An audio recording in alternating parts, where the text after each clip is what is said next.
everybody, how's it going? Welcome back to the Four Pillars Podcast. This is episode 26. I'm obviously one of your hosts, James, Lasers, Lasboy, and I'm joined by Ethan and George and Tyler. They're all here today. Except not Ethan, but I am joined by the other two. How's it going? We had a good run, lads. We had about two episodes. Was it even 2 episodes? Yeah, we made 2 episodes in. Yeah. Made 2 episodes in. That's right. Brilliant. That's right. Ethan's been pulling a lot of weight on the Four Pillars Network, working really hard on the Elden Ring and Horizon video for sure. that we've put out on the network, and they've done really well. So look, he had some, a fun night out with his friends. I suspected that he may sleep through this and have a bit of a hangover, and that's okay. We were prepared for that. Exactly. We knew this would come, but the show must go on. We've got to record. We've got to get the show out. It's what we do. That we do. So here we are, and what's been going on, lads? What's new? George, I haven't spoken to you in a couple of weeks. How are you going? Doing well. Doing pretty good, especially since Horizon released. Life is pretty good. Oh, dude. I was just talking to James off air. We were getting, into some probably too deep of spoiler territory that we can talk about on this episode, but we'll get into it. I've really just... Well, I'm going to say it. I haven't finished Horizon Forbidden West, but I'm going to say it, and let this be the first topic of the episode. But Horizon Forbidden West is better than Horizon Zero Dawn. By a lot. That's a top 8. I can't believe it. Yeah, no, I'm with you. I can't believe it. I said this off air to James. I said it before the game came out. I said there's no way, no matter what Forbidden West does, we'll like it more than Zero Dawn, because what set Zero Dawn apart was the mystery, it was the discovery, it was the fact that it was the first time you've experienced this world. You can never replicate that first time. Horizon Forbidden West doesn't try to. It just takes what it had and then builds upon it in such a way that I'm like, this is better than Zero Dawn. It's beautiful, It's better. Better. Beautiful. It's so as a story, good. as a world, as the gameplay, the combat, every aspect of the Horizon Forbidden West is better than it was in Horizon Zero Dawn. Yeah, for sure. Everything. Honestly, and they didn't need to change it to a ridiculous extent where this is fresh. Look at this, it's all new. We're changing everything this time around. It's just nah, we're taking what was great in Horizon Zero Dawn and making it fucking outstanding. It is brilliant. Yeah. It's like every little thing is about the game polished to this level that just is so crazy. Elva's been streaming Zero Dawn, so I've got to be playing Forbidden West and then go and watch Zero Dawn, and you go back and you watch and you're I forgot it's crazy how much of a big improvement this game is in a lot of ways. From the dialogue segments between characters when you're talking to people, Dude, insane. That stuff stands out so much. The facial animations, it's actually crazy. The only game that does facial animations this good is The Last of Us Part 2. That's the only game I'd say has better facial animations. Yeah, and it's crazy because this game is, it's the same as it was with Zero Dawn, where you get some that are really properly mocapped cutscenes, and then you get these other ones that are not quite, but I can't tell the difference. I don't know if they mocapped every single piece of dialogue in this game or not, but it feels like maybe they did. Yeah. Either that or it's just incredible animation. It's so weird. It's so crazy because there is so much content in this game too. It is an action RPG, a Witcher or whatever, or Zero Dawn was. And so it's crazy that with that amount of dialogue and that amount of content, the amount of different dialogue options you can choose for extra information during so many cutscenes, and all of it appears to be mocapped, is absolutely crazy. It's just insane. The effort. It's wild. The effort that has been put into this game is It's nothing I've ever seen. It is ridiculous. It really is. It's a game where you can tell that 5 years has been spent on it. 5 years of well spent and effort and sweat and tears. It is the devs this of is Horizon one of the great Forbidden games. West, They should be. This really is proud. one of the great games of all time. That's I really think. The more I play, the more I think it's becoming one of my favorite games. It's getting better. The longer you play this game, the better it's getting. It does. And that's what's crazy about it. Because I keep thinking I've got everything. Like, once you've sort of done everything once and you've tried all the different gameplay elements, you think, there's not going to be much more than this. Is sort of the game. Yeah, it feels like Horizon Zero Dawn. And then it just keeps building and building and building and building. And then you get so invested in it, and you get lost down rabbit holes of everything the game has to offer. Like, from just finding relics in these like puzzle pieces, that's so much fun, and I'll stop you for like 30 minutes and you think it's been like but it feels like 2 minutes has gone by and you're like, holy shit, I spent 30 minutes looking for that fucking relic. But that felt like no time had passed at all. And then you stop at a rebel camp, or you do a side quest, and that side quest takes like 2 hours. Oh, dude, the side quest is so good. Like, I think to myself, I'm like, I have side quests to do, and like, maybe if I haven't played the game for a couple of days, I've been busy with whatever I've been doing, and like, I hop in and I'm like, okay, I'm gonna play a solid amount, and like, I'm like, okay, I'm gonna do some side quests. I think to myself, like, do I really want to do side quests or not? And I play one, and it's like, it's just so good. Like, the story with it is so rich, the characters are engaging, it looks great, it's got unique gameplay, and I'm like, oh, of course I want to do the side quests. They're so good. Like, and some of them like play into each other and create these entire arcs that you can, like, you know, you finish all of the side quests in an area, and then you have like a final quest that sort of rounds everything off, and everything comes together, and it's like, those little things make it so special as well. And it's just like, everything feels meaningful. There's nothing I've done yet that felt meaningless to me. It feels like there's care put into everything I've done, which is like so incredible. Whether it's like, you know, doing a side quest that leads to an area where you've got a data note or something you can read, and like a metal flower to get rid of, and you know, go into an area where there's like some special gear, or there's like certain pieces of gear you can get from doing side quests where it's, you know, unique armor pieces or unique weapons and things like that. And so you really feel benefited, not just from the experience and the story, but also from, like, you know, the special things that you're getting from it as well that feel unique, and like, it feels like a reward for doing the quest and stuff like that. And it's just like, there's so much to like every aspect of the game, and like the tall necks, all of them are like so unique now. Like, you sort of see it when you play like the Frozen Wilds, like the way that was a very unique tall neck. You got to like find the pieces and repair it and stuff like that. But this game is like, every tall neck is different, and you have to do something different for every single tall neck, and it just like, and it's a real proper set piece and challenge. It gets your brain engaged. There's some that are like locked off, or there's one that's locked off because you need to get the correct override and whatnot. It's just the detail, even into the tall necks. Like, when I first played it, I was expecting it to just be, because, you know, the first one that you do is just like the classic find a high point and then jump onto it. At least that's the first one that I did. And I thought the rest of them were just going to be like that. I was like, that's fine. Like, they were great in Zero Dawn. You know, it's fine. But none of them have been that way. Yeah, literally. There's like one that's similar to how you do it in Horizon Zero Dawn, and the rest of them are just like completely unique. Like the one where you have to tie it down with ballistas to like repair it. And it's like, oh, it's just so cool. It's so fucking cool. And like, you got stuff like, you know, the hunting grounds are back, which are fucking great. I love the hunting trials. And then you've also got the arena. The arena is I've really enjoyed the arena. Amazing. I've really enjoyed the arena. It's so and you cool, got those, isn't it? It's so the melee cool. pits as well. Those are a challenge. Those are fucking hard. Yes, the melee pits are awesome. The melee combat in the Forbidden combos West, and stuff, and like, it's it just so it's so much more. The airstrike is so fun. There's just so much to this game where it's just like Horizon Zero Dawn, but with heaps more depth. And like, Zero Dawn had depth, but this game is just like, it's just there's.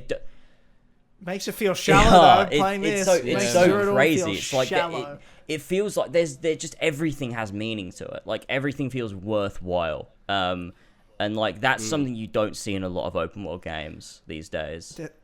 They're so passionate about this world. Oh, Guerrilla the lore, like, about it's just like, it's the lore is with so lore. consistent. It's like, amazing. Like at the beginning, amazing. where like you're surrounded by. I'm actually finding myself stuff. reading all the data points. That like, there is just so much to it. Like, it's so amazing, and like, they built such an incredible world with Zero Dawn, and like, all of the lore there, and the different tribes and the different like territories and everything. And you go into this one, and I was like, what I was mainly worried about is that I would not be interested in these new tribes, because they're just kind of like, you know, tribes. It's like, whatever. Like, it's not going to be as interesting as the Osram or the Kaja or the Nora. But like, I found myself so enthralled with it. Yeah, the Tanakh. Yeah, and it's True. like I'm just like I True.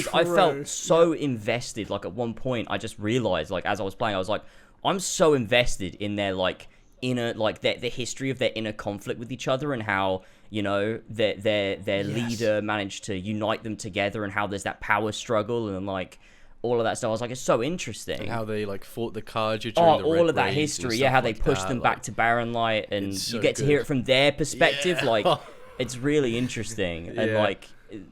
And on top of that, you've got like other aspects that come into it, like later down the line or more early on with Yutaru, like learning about these different areas and stuff in the world, and like what their like culture is like and everything. And I think that's really cool. There's just so much there, and that's not even to mention the old world stuff and the the fall of humanity, and learning more about Operation Enduring Victory, and even little bits about Zero Dawn, Pharaoh Industries, Far Zenith, all of that stuff. I love it when she goes back and like discusses Zero Dawn and like all the characters involved in that, and like the Pharaoh Plague, and it's just so good. They just didn't forget about the lore from the first game and just built on it. It's so everything that happened in the first game is so important to this. It's just completely continuing it on like it's one story. It doesn't even feel like they're two separate games. It feels like it's just a perfect continuation. But let's talk about I think the biggest standout, if you talk about, combat was this, you rate it this in Zero Dawn, it's a step up in Forbidden West. Every way, Forbidden West is a step up in each feature. I think the biggest improvement, though, the most improved factor, is your side characters. These side characters, it made the Zero Dawn side characters 10 times better, and then your new side characters are 10 times better than anything that was in Zero Dawn. I do agree. And I don't want to say, spoil too much or say too much, but the way they use your side characters and your companions, if you will, in this game is... I just didn't expect it or think it's just this would be the way it's the so game fun. would do. Like, it's so just so involved and enjoyable. Like, I just love it. This the way they've utilized these side There's characters. so much optional dialogue. Yeah, there's so much optional dialogue. Like, so much... You feel like you're getting to know them. It's You feel like amazing. you're involved in their character progression, and like it's just... And they give you And side they have their quests. own relationships. They give you side quests as well. like what the almost fuck? like Mass Effect loyalty quests or something. Yeah, or It like really is Assassin's like- Creed 3 Homestead for side quests. I guess that is a bit of a spoiler, I guess, but it in the sense of it's very Mass Effect. Has a Mass Effect definitely. element to it that's yeah. really fucking cool that I never thought about. I love it. Like, chef's kiss is the best way to describe it, George. It It's really just is. unbelievable. The landscapes, the main mission set pieces. Yeah, The side mission set pieces are amazing in themselves, but some of these main mission set pieces, there's one, I don't want to spoil it, but it's in a desert is all I'll say. Oh. And it is so good. memorable as So like a good. mainline quest. Is that that I was like, it's wow, the second main line? Yes, when you yes, get it the is. Yeah, Yeah, it's the yeah, second yeah, one, yeah, yeah. yeah, yeah. Yes, it is. I did that last Yeah. night. It was Oh, so dude. fucking So good. amazing. Like, blew me I did away. it today, and I was like, and the way it ends is like, what a nice moment. There's like this escape moment for Aloy where she's not feeling like she's like in this crazy world that's trying to end. She just has this moment of like beauty in this world, and this is what she's fighting for. And I'm like, So good. yes, dude. So, man. Yes, dude. Oh man. I can't wait to play and- more. And just to, because I know he's an idiot, Sheps from Conversations, who's like, he said shit to me a few months ago. We talked about Zero Dawn and how he's like, Aloy's not curious enough. I just wanted to walk somewhere and be like, oh wow, that's crazy. Like, you know what I mean? Like, he's like, she needs to be curious. So I'm like, well, not if he human. still plays this game, I don't know what he's talking about, because she has so much inner dialogue in this game. Like, I walked into this place and there were these trees that were so tall and thick, and literally she comments on it as we're walking through it. I'm like, oh well, this is what Sheps is talking about. So he now has to love the game because he just goes, that's all it needs. That's literally all it All it needs. needs is just some inner dialogue from Aloy, just to show that she's human, just so she's nice, alright? She's Curious. She She's needs a to nice, be curious. And I'm like, woman. it's literally her number one trait of her character is Yeah. how curious she is. But he's like, Yeah. she's just not curious. Like, it sets it up when she was a kid. It's when so, she finds but he's the an idiot. focus. He's Yeah. actually Zero dumb, and he Like knows literally, that. as Sheps knows that. as doesn't. Elva's been streaming Zero Dawn, I've had like Sheps' criticism in the back of my mind. I'm like, maybe I'm wrong, so I'm gonna like pay attention to it. I'm gonna be like, does she hate every man she meets? Like, is every man really evil? Are only the women really nice? Is Aloy just not curious? Is she robotic? And like, I've not found any evidence. I found like it's completely the opposite. So I'm so confused. Like, I just don't understand. Like, as I'm watching through Zero Dawn, I'm like, I cannot understand where he gets it from. But you know, whatever. Yeah. No. Yeah, well, Sheps, you know, if you're listening, just wrong, my friend. You're just absolutely wrong. You know? Oh. Well, Hope you can content him being wrong. Yeah, like he's actually. Yeah. He's actually. Oh, dumb. man. Oh, my But God. that's just what it is. That's just what it is. There's so many elements. Like, I can't wait to do a 4-pillar spoiler cast in this game. Oh, we're going to Like, talk so about where it we for could- hours. Oh, there's so much. Like, I'm so annoyed we can't just dive into it right now. I know. There's so much Same. stuff, like, because I'm ahead of both of you, so What are your favorite side? there's so much, that's there's so much I right want to talk ahead. about when we do that. It's gonna be great. True, me and Tyler are like quite far behind. I've been sort of trying every time I play it to get some main stuff done, but I just get sucked into side content every single fucking time, or just exploring, or just like appreciating the world. Yeah. And it's getting ridiculous at this point. It's like, I want to do some main story, but it's like, no, there's this great high quality side content for you to be doing. Yeah. Oh, God, I can't tear myself away from it. It really is the case, hey. What are some of your favorite like activities, old or new, that you love to do? What I was saying to James, one of my favorites, and I'm trying to get one of these little fucking bastards right now, are the drones. Oh yeah, I've not surveillance done any of drones? those yet. Oh, What are they? dude, so you don't even know what they do. I don't know. I don't want to tell you. Oh shit! I don't want to okay. tell you what it does, because cool, that's yeah. like the first time you see what it does. It's like this, and it's the smallest little thing. Yeah. But it's like, I love that. I love that that's a thing the game just decided to do, because they had so much extra time on their hands, because they'd spent, like, they'd nailed everything. They're like, oh, we're 10 out of 10 everything. Yeah. Oh, what have we've got all this time left to finish stuff. Let's just add cool little things, fun, yeah. random shit in there. I'm looking forward. I need to do some of those, because there's a lot of collectibles in the game. Like, there's that whole sort of section at the bottom of your quest log for collectibles, and there's multiple strains of collectibles in there. So I'm looking forward to doing those. I'm sure it's going to take some delving into old world ruins to get a few of those, because there are certain ruins around the map that you need a certain tool to get through. I haven't Oh unlocked yeah, it there yet. are like a But few of those, just like different random things that, miscellaneous like, ruins. There's like bits that will cut you off. You got the Flowers that the are in metal the flowers. first game. You got like the fire gleam ones, obviously, that you get like early on. Obviously, there's some that are like underwater like- that you need special stuff for. Like there's like Oh, I love the underwater so stuff. like that's all really cool. To be able to like go back and then do those things when you unlock the necessary stuff is fun. I like that. And it actually feels like everything feels like it should be there. It doesn't feel like, oh, fucking get this collectible that's in some random location where it doesn't make sense for it to be, just because we wanted to put it there. It's like, it all feels like it contextually makes sense, and I just fucking adore it. Yeah, that's really cool. And it's like, as well, like returning things like the cauldrons have been like, again, like switched up so that they're all I was gonna ask, what do you guys they're all think like of the unique cauldron? and stuff. They're I've so only good. done 2. I think I've done 3, maybe 4. I'm not sure, but they've been. They are Did you very do some good. through the main game, or cauldron-like locations through the Yeah, main you story? do, Yeah. and it's they're just great, and like there's so many little little moments that like make them stand out, where you're like, it just feels like there's more depth than there was in Zero Dawn. Whereas Zero Dawn was like, you do one cauldron, it's like they're all sort of like the same thing, and they're all fun as fuck. But I feel like there's just like, the way that Forbidden West does it is that there's so much uniqueness. Like, I don't want to spoil it for anybody, or like if you guys haven't done it, but there's one that was like a standout to me that was just like very unique and interesting, that takes you through like, the whole cauldron, and like the way that you exit the cauldron is just so cool, and it's like it like weaves itself with like another type of activity that's just like, it's just so cool.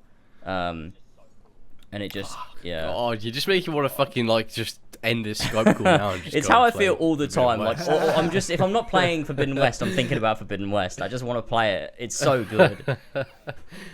It is so good. It's just. It's When was the amazing. last time we felt like this about a game, do you think? Assassin's Creed Brotherhood. Like, to be honest, I have not Really? felt this way Dude, about a that's game in so no, long. but that's 12 Yeah, years but it's ago, the dude. type of That's game. just in huge terms of call. like a sequel. Yeah, it's the Yeah, type yeah. of In game terms I of a don't think I have sequel. quite felt this way about a video game since Brotherhood.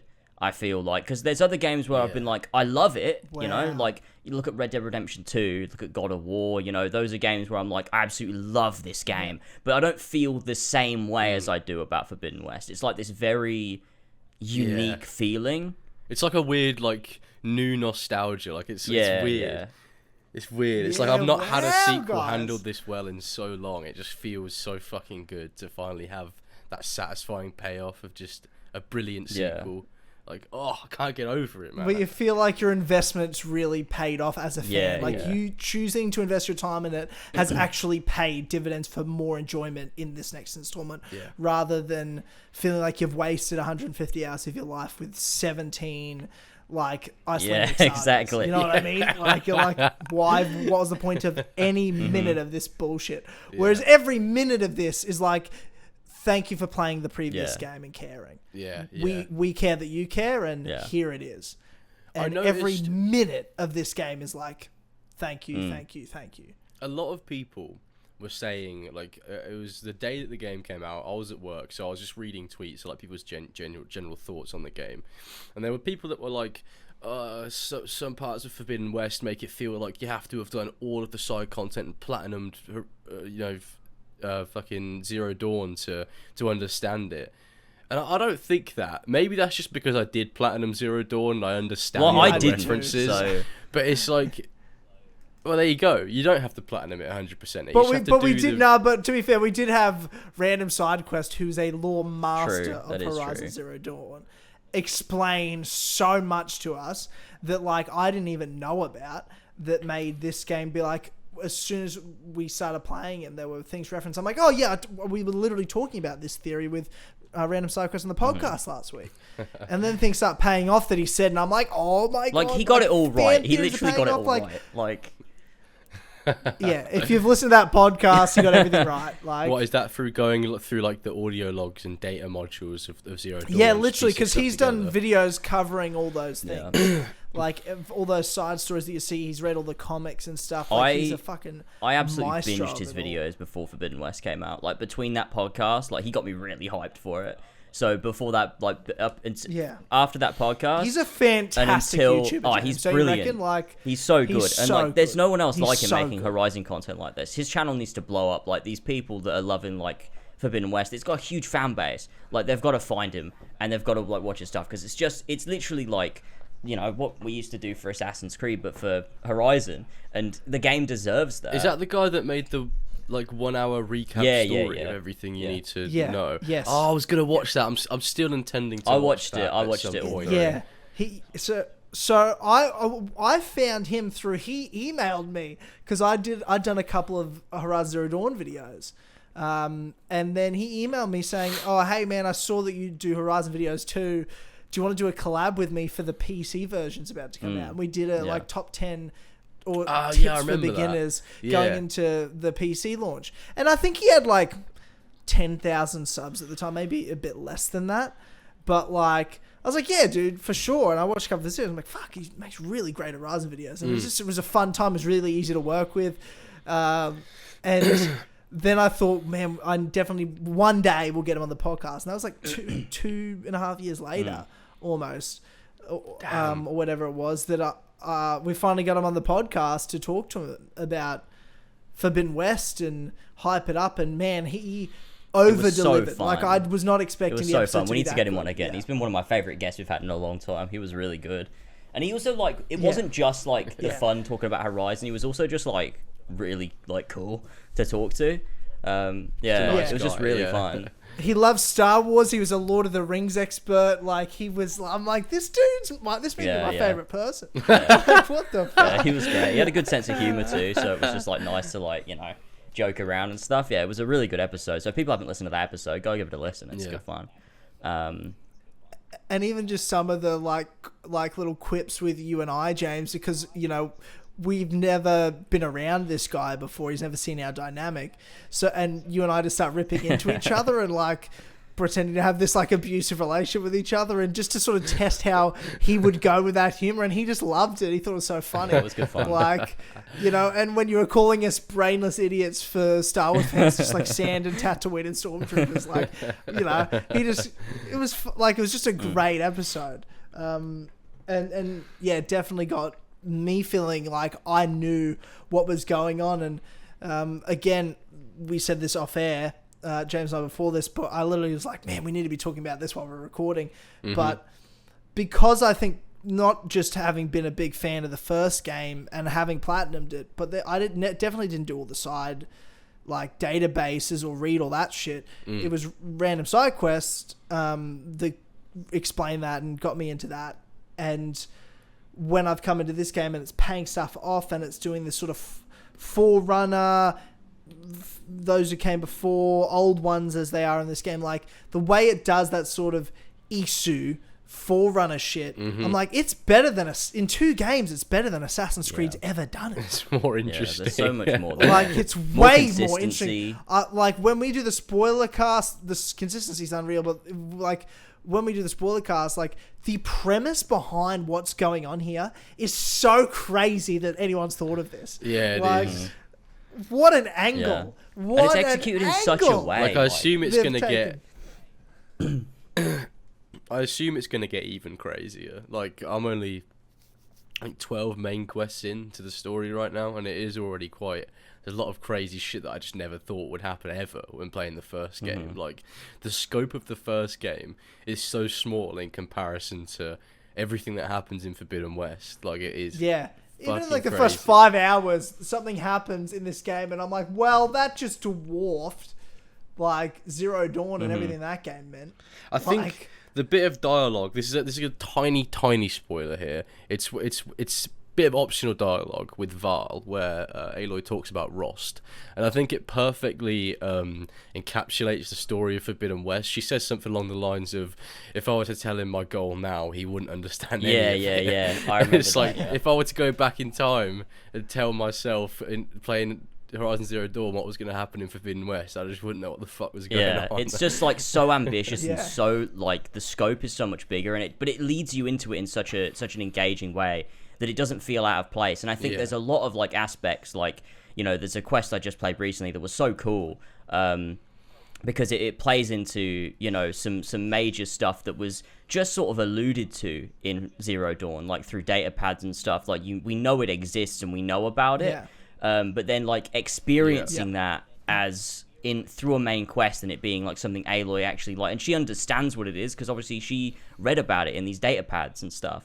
And so, like, it's those things where I'm like, you don't need to have read those data pads to understand what's happening. But if you did, you're going to be like, oh, my God, I can't believe this is what we're doing. Like, it's just really, really cool. And I mean, to be fair, it's going to be a cool moment even if you didn't previously know about it because of the context of what's happening.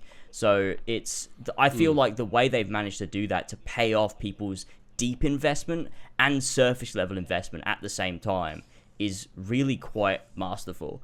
I think it's really, really well executed, and it seems to be consistent across the entire game. Yeah, Guerrilla have done disgusting bits. It's actually fucking disgusting. It really is. Like how good it is. It's putrid. And George, I actually think you. I know we hate mentioning Assassin's Creed, but I think you really nailed that comparison. The Assassin's Creed, it's not an Assassin's Creed 1 to Assassin's Creed 2 jump. Yeah. It's an Assassin's Creed 2 to Brotherhood jump. Yeah, it is. Where it's like, this might be the best game, this might be the best we ever get with it. Like, where it just nails the sequel, because I think Zero Dawn as its first game is way better than Assassin's Creed 1, in my opinion. Like, it's already in that Assassin's Creed 2 level where there's just so much depth to what they've done in their first go at it. And what this has done is just made everything better. Like, I think this is a better game than Assassin's Creed Brotherhood. Yeah, I mean, it's so difficult to compare. For sure. It just is. It's because we speak in Assassin's Creed terms. We speak in the sense of what it means to us. Like, it's not in terms of game quality. It's like AC Brotherhood meant a lot to us, and Forbidden West means a lot to us because they both respect the games that came before them in a sense. It respects you as the player. Like, So it it's respects your time and your investment, Yeah. and it like just sort of says thank you, and like that feels meaningful. Like, and I think that's quite special. It won't treat you like an idiot. Yeah.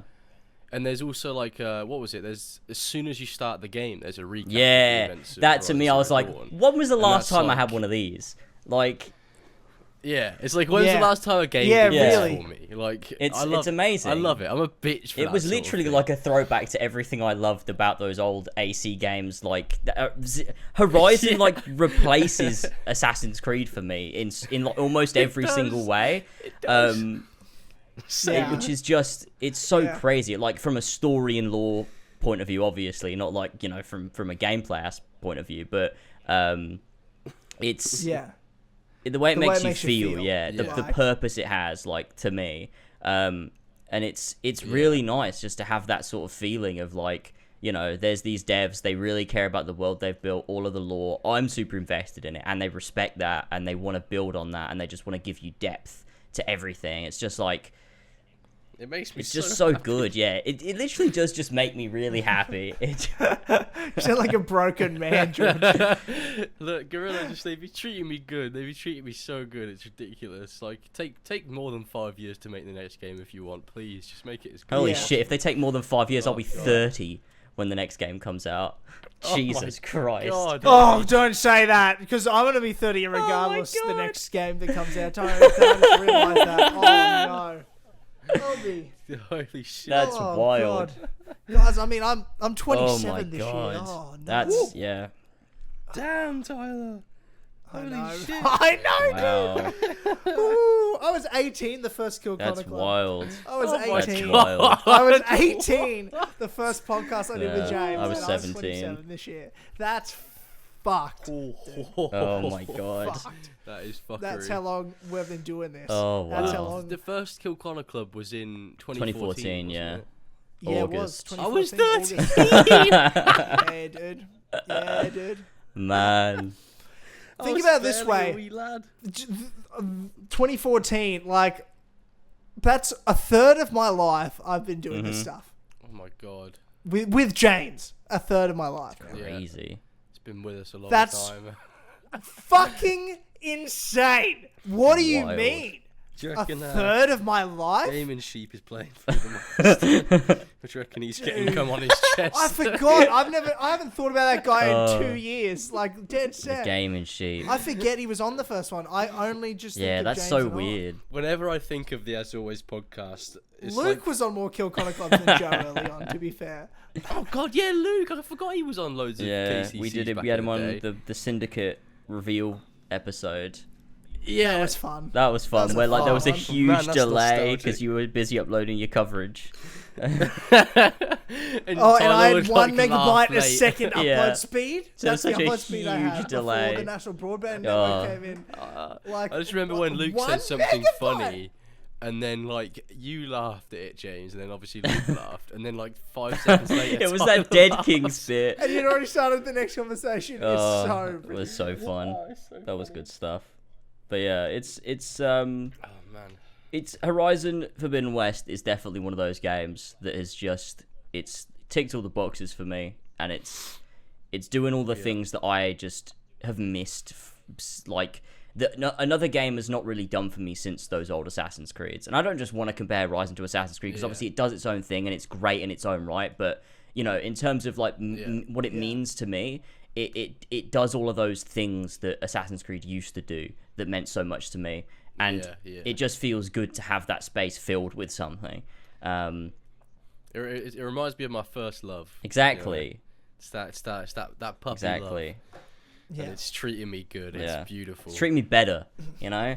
That's Yeah, it's treating me better than my ex. Yeah, all right. yeah, no, it's your second love. It's it's your second love. It's the one where you You've dealt with realise the- this is where you should be. yeah. This is where it was This always is- meant to be. And then you like break out in a song. This is you break out in a song, you know. I'll find my way, you know. Yeah. And then I Can Go the Distance starts playing, and then you're just like, Oh my god. Oh my god. sorry, I Yeah. got excited. Then I got Yeah. really into that. That's fine, what we man. like. Hey, look, we're the best at making fucking random analogies and metaphors on the Four Pillars podcast.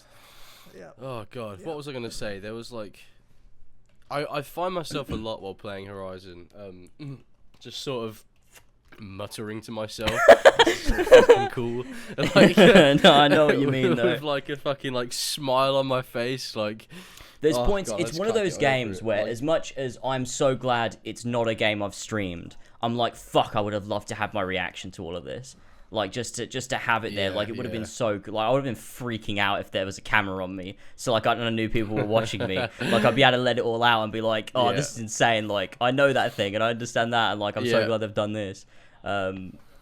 Whereas when you're sitting on your own, you sort of have to. Yeah, keep you have to it bottled contain up, it, because you if have you're to like keep it reacting inside. on your own when you're just sort of in your room playing, it's like You go, oh my god, that's amazing. it's like you can't really do that. It's a bit weird, but I'm thinking it. That is a bit strange.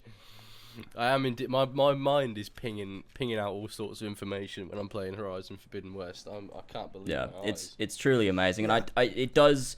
The way they've handled this sequel does really like bode well to me for like God of War and Spider-Man, in the way they're going to do those sequels to be sort of like building off the original. When you look at like the God of War trailer, that's immediately the vibes you get as well. It's like Ragnarok sort of just looks like God of War, but we're continuing. We're on another adventure with Kratos and Atreus, and it's taking us somewhere new, while also being very so much the excited now same. as well for that. And I think that's going to be something really, really good. And if there's one thing that can get me, to not hate Norse mythology, then it is God of War Ragnarok. Hopefully. The last Norse mythology game we got, it hurt. It hurt. was a lot, It and hurt it's my made me heart. like hate the concept of like Norse gods and Vikings And like glory and like. but the Valhalla good and thing yes, is though, let's we're gonna fight. get to kill them. I hope, like, we're gonna get to kill all these Exactly. fucking Yes, that's gods. a great I'm gonna point. get to like Stupid rip fucking Thor in Norse. Oh, half. if they let... I've never wanted to kill Atreus so much in my life. You know what I mean? Fucking Logan, you piece of shit. My son. My son. It was my son. Stupid. They took all I had. All I had. You're just a 75,000-year-old Loki? Are you kidding me? That's how they end it? That's the dumbest shit I've ever seen in my life. It's so dumb. God, this is It's a far so dumb. cry from the Valhalla spoiler cast, episode 1 of the Four Pillars podcast, and me and James are going, nah, Tyler is Basim in good. the wolf It's shirt good, is really Tyler." good. I really like Basim in the wolf shirt. Oh, that's so fucking dumb. As you can see, I'm wearing the wolf shirt because of the wolf kiss that was in the Animus. Do you get it? It was a funny joke. Wolf-kissed? I never thought I'd have a better take on something than the Assassin's Creed movie and how I got everyone, like, I awakened everyone's mind to that. I actually think Valhalla is that bad that that's a better take. Like, me being the first one on that from the moment I finished that game. Like, literally, even in my reaction video, you watch my reaction videos, my final one, I just go, nah to all of that. They like, played I'm literally tricks on my nah. emotions. They had Bayek letter and they had Desmond Yeah, in they it, made me alright? feel I things, and I was like, couldn't- oh, I like that, and it made me want to like they it. blindsided me. I felt, But I think felt as well, nothing in They- any of they those put moments, assassin even when symbol- yeah, I did saw an it. assassin symbol for the first Nah, time wasn't in God that. knows how long, and it made me feel things. I think guys it's. are I think weak!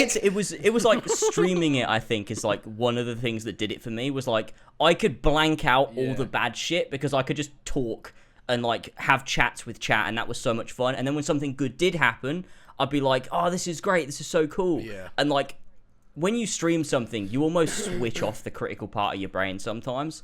Because you're just like you're just having fun with chat. When it was always going to change the way I viewed it. Like I streamed that first episode to 2,000 people, which was insane. That's true. I had Positive 2,000 vibes. viewers. Like Yeah. there's no way I was ever going to hate that game.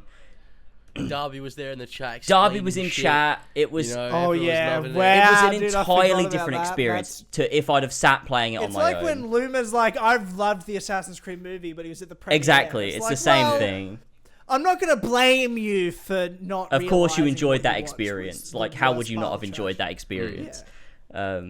So James, you enjoyed the experience of playing Yeah, Valhalla. yeah, and that's the thing. Like, I look back on when I played Valhalla, I'm like, I had such a good time. Like, as much as I can look at the game now and be like, yeah, the game sucks, I'm like, I had such a good time playing it, and I will never not think that, because the streams were so fun. They were some of the best ones I've ever done. And so, like that memory to me is like, I loved playing Valhalla, even though the game sucks. I loved playing it.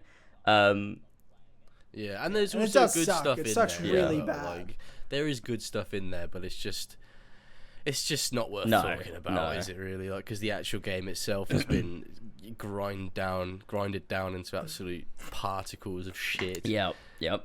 Exactly, and that's Valhalla. So, and now there is Ragnarok coming out soon, or whatever the fuck it's called. The Rage of Ragnarok or something. The Rage of Ragnarok. As you can see, you got Eivor fighting big fucking giant again. That's fun. Good fun. Amazing. I hope everyone loves it. I hope everybody loves it. I hope everybody enjoys it. So there you go. Yeah, and it's like bigger than The Witcher 3. Yeah, it's like the DLC is like bigger than The Witcher 3. That's so ridiculous. And imagine how bad it's going to be.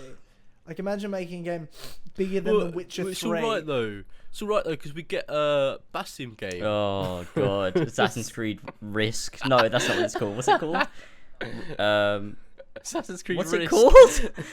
I'm forgetting the name. I don't know. Rift. Yeah, Jesus Was it Christ.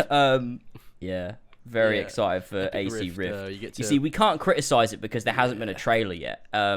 So we haven't seen the game. True. But when there has been a trailer, we still can't criticize it because the game's not out yet. And then also, when the game's out, we still can't criticize it because we're wrong. So, you know.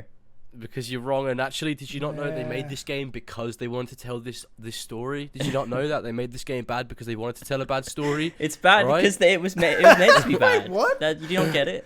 It's like people that are like, I'm sorry, do you not understand the point of Odyssey is because it wanted to tell the origins of the Templars and the Assassin's struggle? I get those comments. I don't even know what the fucking I don't think it had anything to do with that. No, it didn't. No, I don't think it did. I don't even know what the story of Odyssey is. Me neither. But it's those comments all the time. It's crazy. Because it's my favourite thing. I love it. we talked about for Horizon for half an hour, and then we were just like, right, it's just time for the Assassin's Creed we just segued into it. Like, there was no conversation there. We were all just like, we're gonna talk about Assassin's Creed now. No, we were comparing. It was just because we were comparing how good Forbidden West is and like what a difference that is to what we've been getting from Assassin's Creed, especially because the last time a game did this or a sequel did this was Brotherhood. It was. Where you just took everything you loved about it, especially when you've got a great character. Like, how good is Aloy? I love. Like, come on, she's incredible. She's one of my favorite characters. Like, I've just like every time like I see her interact. She's with iconic, people, dude. She's I just literally love her. Like the little quips she has with people, like the way she just doesn't take shit. I love that so much. I just think she's just like it's because she's like a level above all the normal people in the world, because she's this clone of Elizabeth Sobeck who's like really knowledgeable about the old ones, and she's done her research and she's experienced, and it's like she just doesn't deal with anyone's shit anymore.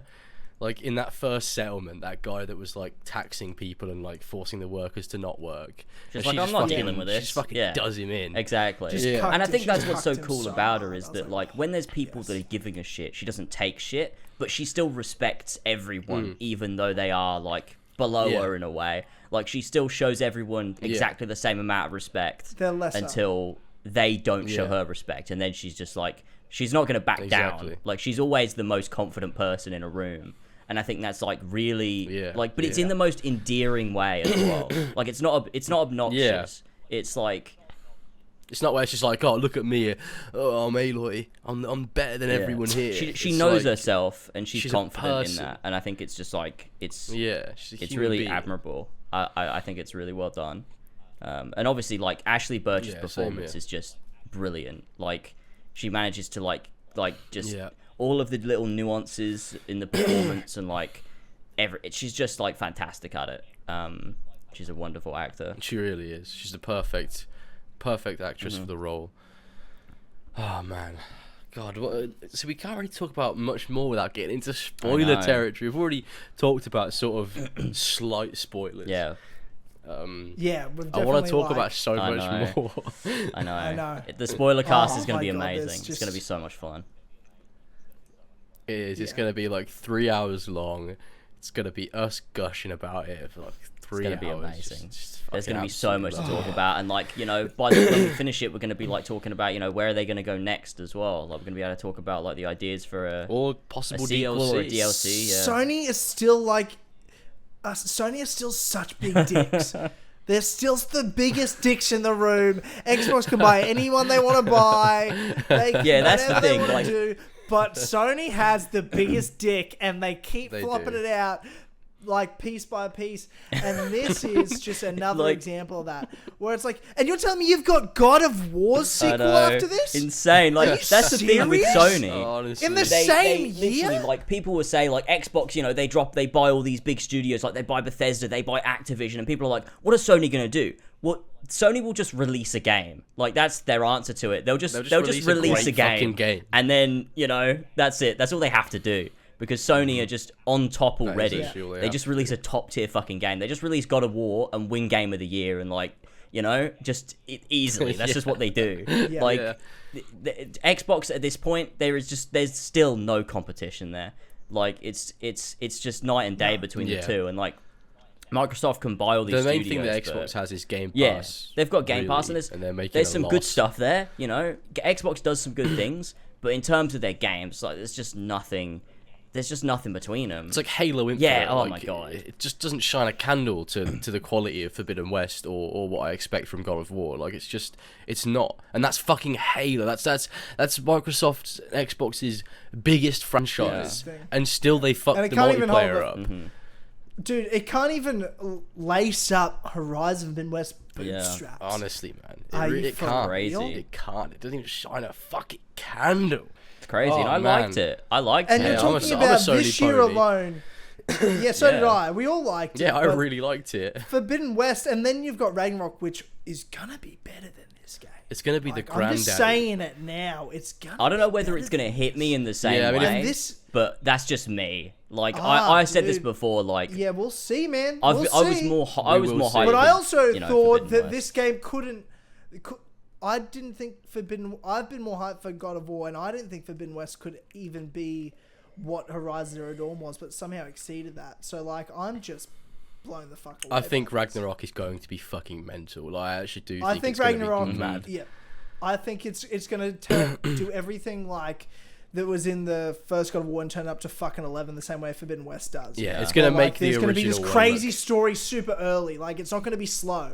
There's gonna be so many fucking crazy fights within the first like 5 to 10 hours of the game. Yeah. You're like, Well, that's sort holy of- shit. This game's going. That's sort of what so you have hard. to do, because God of War was very slow in what it did, and it did that with purpose. It's not a negative or a flaw of the game. Like, it needed to be slow.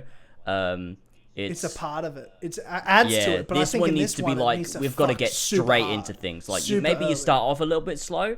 Like, maybe it starts off and feels a bit like God of War, and then, like, within the first hour, 2 hours, like, you immediately speed things up and add stakes, and it turns into something else. And I think that'll do it a favor. So God of War OG, or like the reboot, that was like a journey. The game was like a journey where you were going through this Norse world.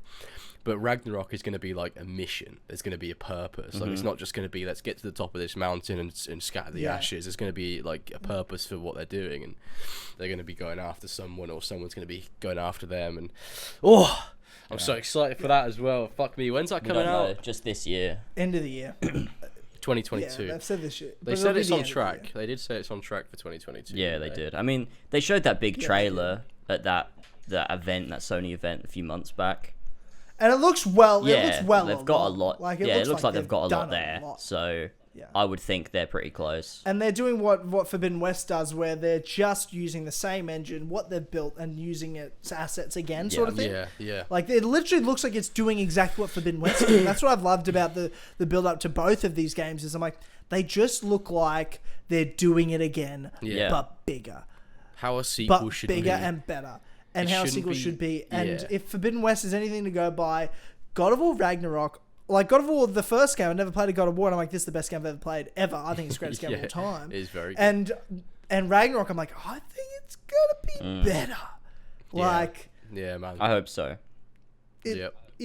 I think God of War Ragnarok has the potential to dethrone Red Dead Redemption 2 as my favourite game, which is...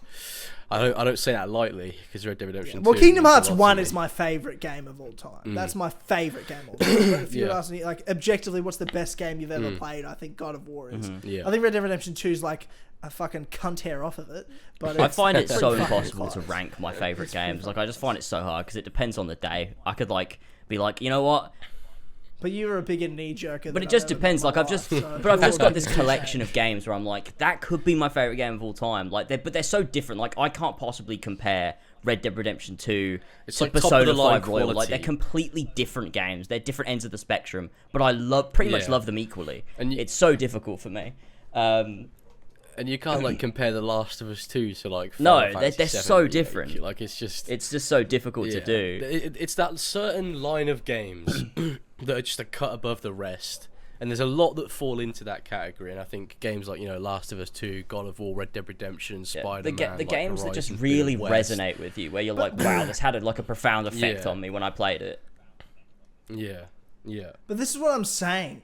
Like, this year, some people might say, oh yeah, but Sony put out all their best stuff in one year. They did the Horizon sequel and then they did God of War. And I'm like, oh yeah, but did you look at next year where they've got like Spider-Man 2 and there'll be like a new Naughty Dog game that's some medieval game that becomes the greatest game of the generation somehow, the same way The Last of Us 1 was. Like, you know what I mean? Like, they're just going to come out with this shit. They'll have a Ghost of Tsushima sequel. Like, they're going to just come out with a couple of games a year. Every time you think they can't keep doing it, they do it better. And they'll bring out new IPs that are just as good as well.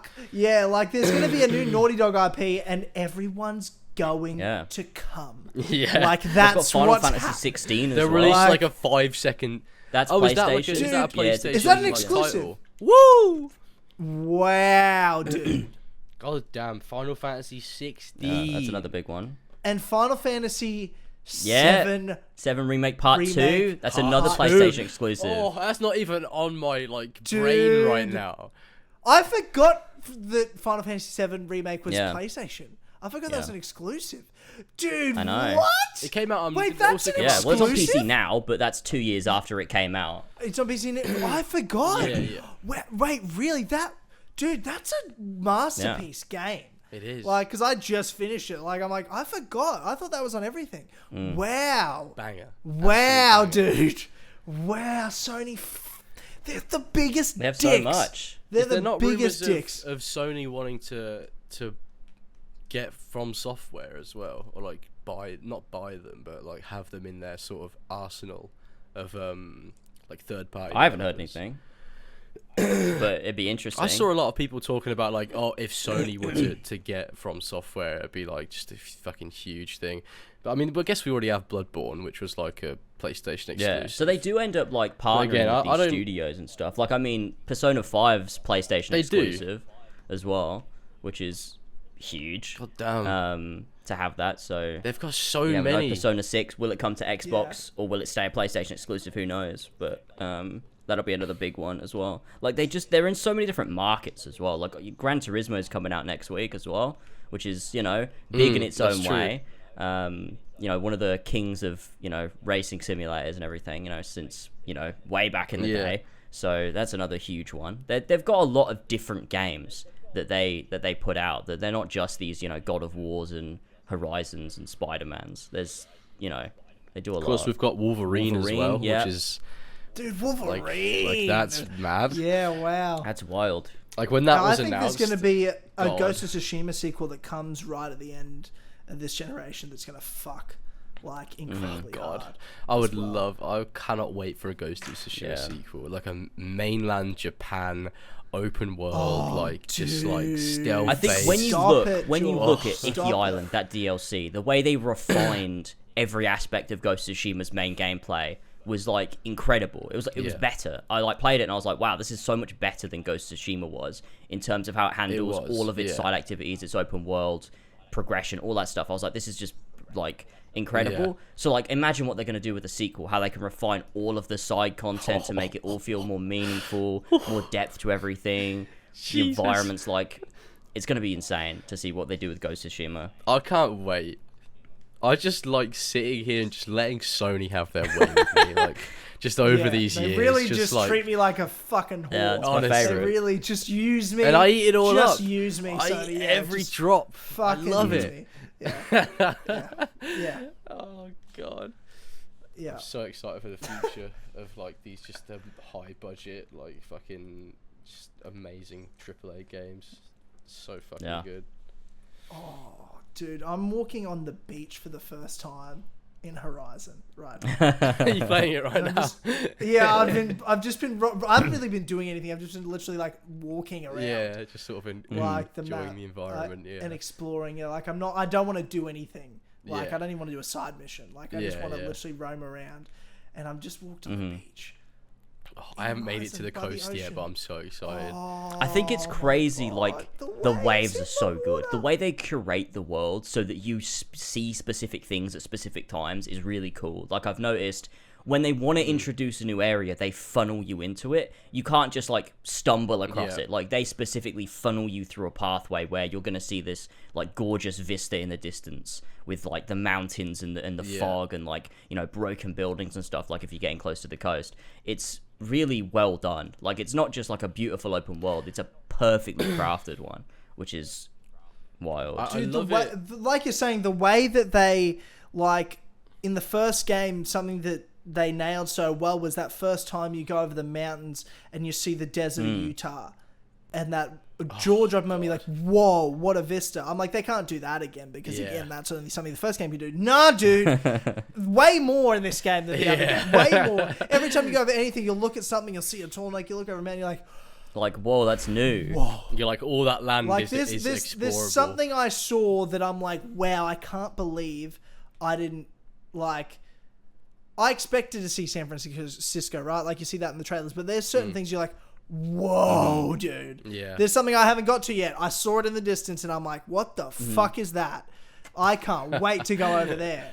Like, whatever that is. Yeah, it's one of those Like, open that's- world games where you're not just looking on the map or at the compass. You're looking at your surroundings and you're looking into the distance, which I it's so immersive. It's so fucking immersive. And what I like as well is how, obviously, you start over the east of the map, and the further you go west, the more crazy shit there is to explore and discover. It's like such organic exploration, because obviously the whole point of the game is to go further west, you know, the more you play, and it just feels so natural. And I like how that first bit of the map towards like Barren Light is very Horizon Zero Dawn feeling, and then as you get further west, it all diversifies and changes, and there's like deserts and tropical areas, and obviously the places by the coast with the beaches, and it looks completely different. But the further you go east, it looks more like Horizon Zero Dawn, and obviously that's just natural. It's like a natural landscape. That's how it would work in real life. It's just, I love it. I love the biomes so fucking It's much. really, really, really good. And it never, like, biomes don't overstay their welcome. Like, you don't feel like you've been in a desert for, like, 5 hours. You move through it relatively quickly, but it doesn't mean it's a small area. Like, it's a decently sized, space to be in. But there's just so much variation. It feels like the world's always changing. Like, it's always a natural progression too. Like, as you go through, like, a desert to, like, a more rocky area, and then you start to see more grass and there's trees. Like, as you head more north, that progression from desert at the very south to going through, like, rocks to, like, a grassland to sort of more trees to maybe there's then a bit of snow, and then it's mountainous, and then there's loads of snow. And it's like that progression is just, it's so feels natural. like, it's really, really nice. Whereas you look at, like... I mean, biomes was something that they not perfected, but they did really fucking well in Horizon Zero Dawn. Yeah. So to see it perfected in Forbidden West, it's beautiful. Exactly. And it's because you look at something like Assassin's Creed Valhalla, and like as you head north, you go through like a grassland to all of a sudden there's snow, and then you're in a snowy area. Like, it's not very interesting, and also it all looks exactly the same. Like, it's just the same fields and trees. But like this, the same exact color grass for like far too it's long. ridiculous. It's insane. Like, you don't need a world that big, and Forbidden West like proves like the world is not the biggest world you've ever played in. Like, it's probably a bit bigger than Zero Dawn, but not really by that much. Like, it's very similar in size. It feels pretty big to me. I think feels what's fucking big. They make I a think great it's use of the dense. space. It's dense and it's got a bigger scope. But I think it feels. I don't know. Once I think, because as well, like, they get you like acclimatized to an area pretty well. like at the beginning when I was first let out, I was like, whoa, this area is huge. But now every time I revisit it, I'm like, oh, I know everything. Like, I can recognize landmarks and, like, oh, I did a side quest here and this is where a settlement is. And, like, I've come to know the area. And then when you get out into, you know, the next big area, you're like, oh, this is huge. There's so many places I can go. And then you slowly sort of get used to everything and figure out where everything is. And I think that's really cool. Like, Zero Dawn did that pretty well. Like, you got the big landmarks like Meridian and the Shadow Karja territory and stuff.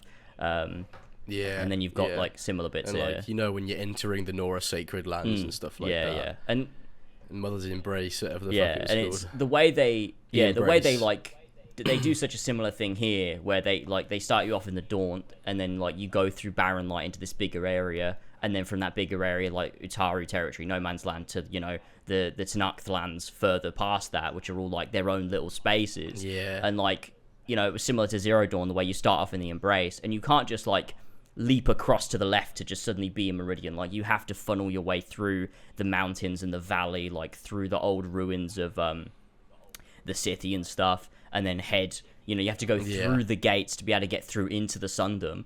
And it's just like that way of funneling you through. Zero Dawn and like Forbidden West, they're not open worlds in the same way like Assassin's Creed is open world or GTA and Red Dead are open world. It's like this almost middle ground between like not quite God of War, where it's way more linear, but it's not as open as like a Red Dead where it's completely open, you can go wherever you want in any direction.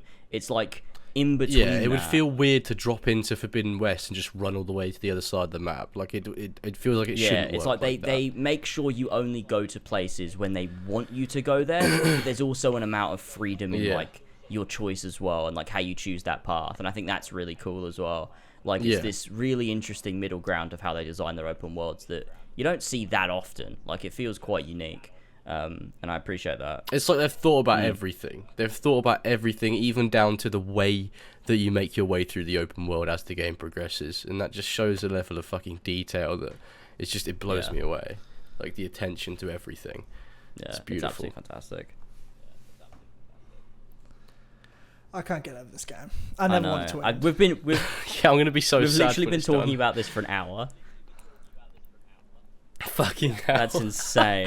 The thing is, I mean, we started this podcast and it was like, Tyler was just like, George, how you been, man? I haven't seen you in like, I haven't spoken to you in like 2 weeks. And I was just like, I said Horizon. And it's then just happened. This has just happened. Yeah. We didn't even talk about our like what we've been doing in our lives. We were just like, no, Horizon, instantly. Oh my God. When was the last time we've been like that? It's crazy. With anything? Because I think when I asked you the question and the answer I was expecting, like the last time we've been like this with the game, and what I mean by this is just really into something. I was going to say, like, it's probably been since, A Last of Us Part 2? Fantasy VII, if we're talking about when the whole community I was really behind on that. Like, we're all talking about something. With, like, Ghost of Tsushima and Last of Us Part 2 and stuff like that. They're games that, they're filled with passion. And they make you feel passionate when you play them. It's like you can brilliant. see all the work that's been put in. You can just sort of feel it as you're playing it, and like it's something like it just feels like you're playing premium. I just really appreciate it. I'm like, wow, this like these people fucking did something here. This is really special. It's yeah, man. Oh god, that spoiler cast can't come soon enough, man. Wait. Well, as soon as we're all done with it, whenever that might be, which probably won't be too much longer. I know I feel like I'm closing in on the end. Well, surely it'll be in 2 weeks from now. Surely the next. I reckon 2 weeks. Yeah, I reckon that'll be enough time. I'd like to think I'll be done with the main story. Obviously, I'm gonna platinum it at some point, but I reckon I'll be done with the main story. Oh fuck no, no, not at all. I need to play Elden Ring. So as soon as I've finished Horizon Forbidden West, I'll be going on to Elden Ring, which is another fucking apparently a game that resets your fucking expectations of open world games. People are like saying it's the greatest game ever made. Well, I mean that always happens with FromSoft stuff, and I think it's probably justified in a lot of areas. Like I do think Elden Ring probably is that good. Probably, yeah. But I mean, I don't know. I just feel like From Software gets they get this kind of praise. Like, it doesn't matter what they do, they will always get this sort of praise. Just wait until you play Elden Ring, and you. Yeah, I mean, you're probably right. Like, you love. I did love Demon Souls, and I completely understand like where that praise comes from. They're just such mechanically well polished games that just function in a way that like is superior to pretty much everything else that exists. And I think that is something that's very special. I guess for me, like, in terms of like what, like, because Demon Souls, as much as I can praise it and say like it is mechanically sound in one of the most like incredible ways, it's not like in my top 10 games of all time, because I guess for me, what I value in video games, I guess there is like that like story aspect to it, where like I like to be immersed, I like to be a character, I like to have that role play aspect, you know. So like playing like a Souls game is like, it's really, I'm playing it purely for the gameplay. Like, there is cool lore stuff and story stuff, but I guess I'm not really that interested in it. I know, it's just one of those things. Like, Demon Souls... That's the reason I don't play it. Like, that's why I don't play the Demon Souls games. Like, they look amazing, and I'm sure, like, they're so well done, but they're just not made for me. Not every game is made for me. And yeah, it's true. It is made specifically for me. Yeah, that's true. From software made...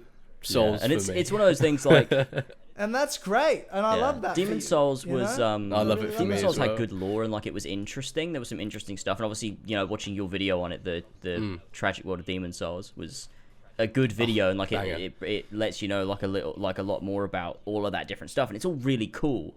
I just like don't care enough to like seek it out on my own. Like, being told about it, I'm like, yeah, it's all really cool, and like that is interesting, and like it's so cool that they designed the game in that way. But when I'm playing it, I just kind of am like, it's the immersion of it. Like, Demon Souls was so immersive, like just going around like this destroyed, like torn up world that's just like twisted and like uncomfortable and unsettling to be in. And like that aspect of it, like the emotional experience of playing a Souls game, I think is what makes it so special for me.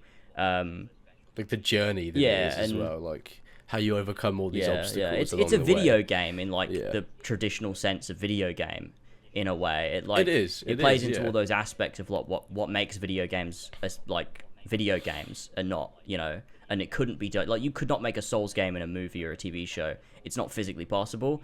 Whereas there's a lot of other franchises where you could make an attempt at it. Whereas the Souls games, like, it has to be a video game, that you can't do it any other way. And so I think that is something that's very special about it. And I am looking very much forward to playing Elden Ring when I eventually do stream it in a couple weeks. It's just interesting because, like, so many people are, like, praising out its arse. Like, I don't remember Sekiro getting this much praise when it came out. It really wasn't that big of a release it did, didn't at it? all. I seem to remember it got, like... I mean, it was Game of the Year, but it wasn't to this extent where it had, like, 900k players on the first day, like, I do think... in, which is just, like, it's crazy. I do think Elden Ring... to me, like, seeing it, it looks like it's a little bit less hardcore of, like, one of those Souls-type games, which I guess is why it's not a Souls game, it's Elden Ring. It's a ring game. Yeah, it's a ring game. From what I've seen, like... Well, it's from Lord of the Rings. Yeah, it's Lord of the Rings. We talked about it on the As Always podcast. I'm not sure if you saw Even that. though the story was written by George R. R. Martin. George R. R. Martin they got him to write Lord of the Rings. Well, we all know that everything he does is because he loves and is obsessed with Tolkien. It's true. Elden Rings. But Elden Ring, I think it just looks like to me, it looks like a really good starting place, to be honest, for anyone that hasn't played a Souls game. I feel like it feels like one of those games where I don't know, it feels a bit less harsh. I don't know, from like what I've seen and like from watching people play or like reading reviews. The thing is, people are saying that. To me, it just looks like Dark Souls 3 but open world. Like, I don't know if it would be a good starting place, because people that are long-term players of like Dark Souls are saying that the open world can be overwhelming. Not in a bad way, but like it's the sort of overwhelming where it's like, right, I'm eventually going to get through all this content. I'm eventually going to stumble across all this stuff. So I don't know if it would be a better place to start in Souls than say Bloodborne or Dark Souls 3, because I still think those two games are the like definitive Souls games. But obviously I can't really talk on it because I haven't fucking played it. I'll have to play it and let everyone know what I think. But I don't know if Elden Ring would be a good place to start, because I think a lot of people would get into it and just go, oh, it's too fucking big, can't be bothered. This is what all the Souls games are like. This is bullshit. Me, and I am a little bit worried in this regard. But obviously, like I said, I haven't played it, so I can't say. But I'm a little bit worried in terms of how the open world is built. It reminds me, and this is like a weird comparison, but it reminds me of Breath of the Wild in the sense that... That's what a lot of people have been saying. And I don't like Breath of the Wild. It reminds me of it in the sense that, like, there is absolutely no indication of sort of, like what's where and, like, what there is to do. And I guess sort of, like, to me, the issue I had with Breath of the Wild's open world is that it was annoying to navigate. Like, climbing cliffs was like, you can't just climb over a cliff. You know, you've got to have the right stamina, and if you don't, you're gonna have to like try and find a way around it, and it takes so long to do, and it's usually not for a lot of reward. And the only real stuff to do in the open world are these side quests that, they offer some stuff, like some loot and stuff, but like I don't care about the stories really. They're not that interesting. That's not really what the game's about. So it just kind of feels like, why am I doing this, I guess?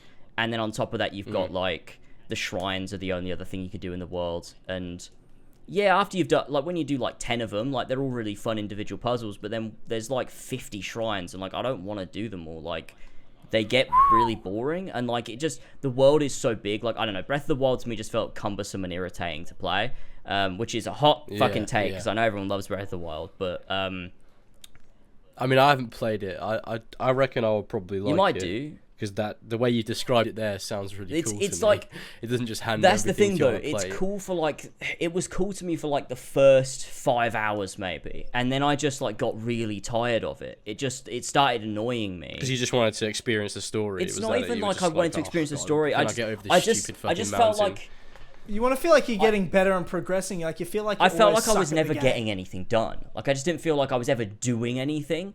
I felt like I was just. You'd get somewhere, have to turn around and like, go somewhere else. I guess it was like, I don't know, like little things like, you know, to get up to the top of this mountain, I was like, I could go up the top of that mountain, but it might take me 2 hours, and I just don't want to do that.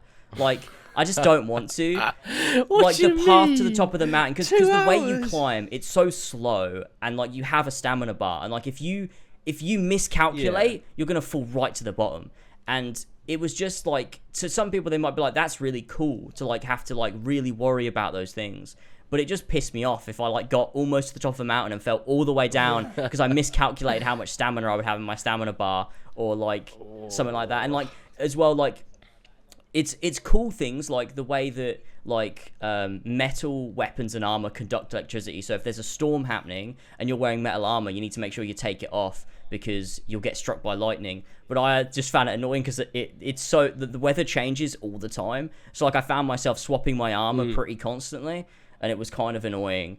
And as well, like when it rains, you can't climb anything; you just slip down. So it meant that like sometimes if it was raining, I just couldn't do things. I'd be like, well, I literally can't go up that cliff. Like I have to stand here and wait, or go and do something else.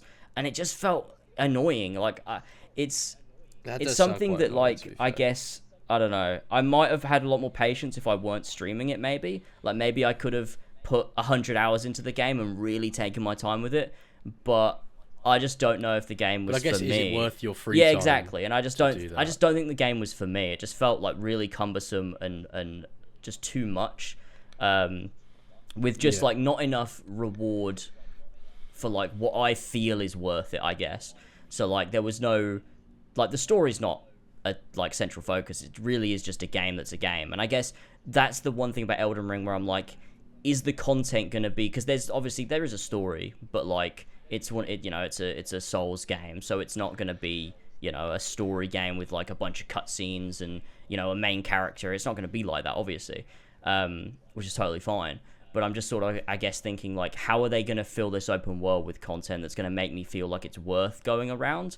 And I guess I hope that the boss encounters and the progression is going to keep me engaged. And, like, I guess finding these dungeons inside of, like, you know, you go into a cave and you stumble across, like, a mini dungeon and, you know, that dungeon has a boss, and, like, doing that hopefully is going to be something that's going to be like rewarding enough within itself that's going to keep me engaged. Because I think about the gameplay loop of Demon's Souls, and I'm like, I liked just playing the game. Like, it did feel rewarding enough. So you take that and you scale it up to an open world and you fill it with enough stuff that is varied, it should work. But I guess I've just got in the back of my mind, like, how I felt about Breath of the Wild. I'm like, am I going to feel the same way about Elden Ring? I don't know. But I guess it's just something that I guess I'm thinking about. I'm cautiously excited to play Elden Ring, because I do understand your concern of, is this open world going to get to the point where it's like, ugh, it's too much, like, and nothing tells me where to go, like, whatsoever. And because I know for a fact the map works in the way where there is no icons, there is no markers or anything like that telling you this is a dungeon, this is this. You have to remember it. Like, you have to remember this structure here is a dungeon, this one is where I need to go in the main story and stuff like that, which interests me, but I think it will take some getting used to, because obviously going straight from Horizon that tells me where everything is at all times and there's markers and stuff like that, to Elden Ring where it's like basically a Dark Souls that doesn't tell you anything, but take that and then put it into an open world space with way more information, and it tells you nothing about any of the stuff around you. It's worrying. I think with the reception, I think I'm gonna like it, because everyone that I know likes Souls games is really enjoying Elden Ring, and so if I like Souls games, then I know I'm gonna like Elden Ring. Yeah, I think that, I guess for me the biggest worry is, like, I enjoyed my time with Demon's Souls, but I don't think I needed any more. Like, I feel like the length that it was perfect. Whereas, like, you know, how much content is in Elden Ring? Is it going to get to a point where I'm like, I've kind of had my time with it now, I don't really want to play anymore, but I haven't finished it. So, like, I don't know, like, is it going to be like that sort of game where, like, how many hours am I going to need to put into it? Like, I don't know, like, how long it is. I feel like you can just run straight to the next main story encounter or the main quest encounter, but I'd imagine that traveling around and sort of discovering stuff is very advantageous, because I mean, I've read that a lot of people would do a lot of side content and get to the next, like, story boss and they'd be over leveled for it, so it wouldn't really cause them that much of an issue whatsoever. So I don't know, I really don't know how it's going to work. I don't know what's going on, but I'm excited. I mean, I'm excited. Like, don't get me wrong, I'm very excited to jump in and see what it's all about. Like, every single piece of footage I've seen has been cool. Like, I saw, you know, Dylan shared this piece of footage where, like, someone was just, like, riding through a field and all of a sudden a massive dragon just swoops in and lands in front of them, and it's a boss fight, and it's like, you know, that looks so cool. And there's all of those elements. Like, I just think that it's going to be one of those games that when I play it, I can't think to myself, like, it's something I have to beat. It's more like I just have to invest my time in it, and at some point I'll probably beat it. But, like, it's the investment that is and the experience Souls, that, like, will be the fun in it, I guess. Is, like, just taking every little piece as it comes to you. Like, you know, if you find a dungeon, that's the current challenge. It's not like beating the game or beating the region. It's like, no, I'm beating this room in this dungeon. Like, that's my current challenge, and then you move on to whatever comes next. And eventually, at some point, I'll have beat the whole game. Because otherwise, exactly. You know. And obviously, in one playthrough, there's no way you're going to experience all the content. So, like, getting into that mindset where you're, like, worrying about side content and going, I should finish this or I should do this. Just, like, no, just do it as it comes. If you can't do it, just leave it or come back later or don't. Like, it's like a Souls game. Because there's so much stuff in Souls games that I'm sure, like, especially with Demon's Souls, there's probably so much you didn't experience from Demon's Souls, like extra stuff, NPCs, side quests, stuff like that. And I imagine if you played, like, Bloodborne or, like, Dark Souls 3, there'd be optional bosses that you wouldn't play because you just didn't know about them. And that's the same thing with Elden Ring. It's a game that I'm probably going to play multiple times, and on my first playthrough I'm never going to expect to get through even probably half the content in it, because it's a Souls game on a colossal scale. True. And that's just what I'm going to see it as. It's not a traditional open world game. You need to throw everything you know about open world games out the window if you're going to play Elden Ring, because it's not going to be an action adventure open world. It's going to be just this grueling, like, like fucking torturous nightmare. Which is partly what was so amazing about Demon's Souls, but also, like, made me, like, I was like, I don't want to play another Souls game for a very long time after I finished it. I was like, I can't do this to myself again. It was so like mentally painful. But in like the best way. Oh, the fucking Tower Knight. But it wasn't even the Tower Knight that was hard. It was that fucking enemy just before the Tower Knight, like that has the shield and the two other guys behind him, and they just fucking swarm me. And you got like the dragon that's like burning the bridge behind you, so you got this tiny little space to move in. Yeah. It just, oh my god. But I mean, the worst part was the fucking, what was that? What's that area called? With the Latria. Oh my god, that was. I love I hated it so much. It was so miserable. I still can't believe I finished it. Like, I can't believe I didn't give up, to be honest. Like, I cannot believe I finished it. It is miserable. Because I got all the way through, like, miserable. one time, and then I just died, and I just felt just defeated. I felt so sad. But I just did it all again.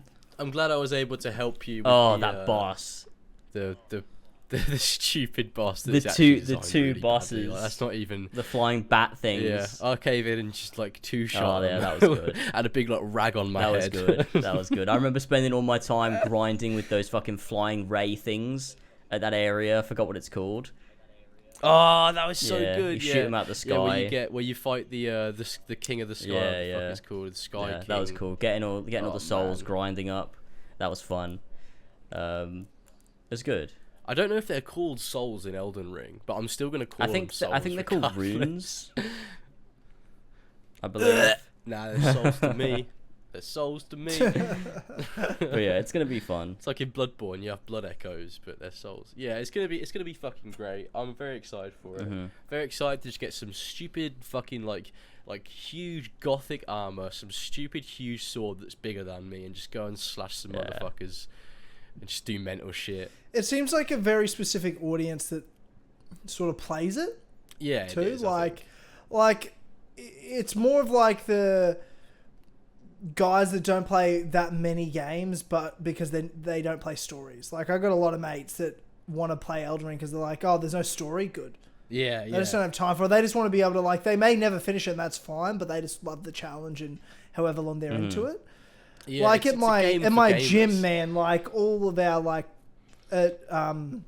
sparring on Friday, like all our pros, like fighters were like talking about Elden Ring and how they've been like, you know what I mean? They were like, what? It's like the nerdiest game ever. Yeah, no, for them they're like, yeah, no, fuck. And this is like our big dick in the gym too, who's like a pro fighter. He's like the #1 ranked featherweight in Australia. Like he's like, dude, I was playing Elden Ring for hours. I was like, dude, for real? You're a fucking animal. He's beaten everyone he's ever fought in real life, but he can't beat Ornstein and Dark Souls 1. Well, that's the funniest thing, like, about it all, eh? Like, it's like, why do you play video games? Your life's a video game. Like, you know what I mean?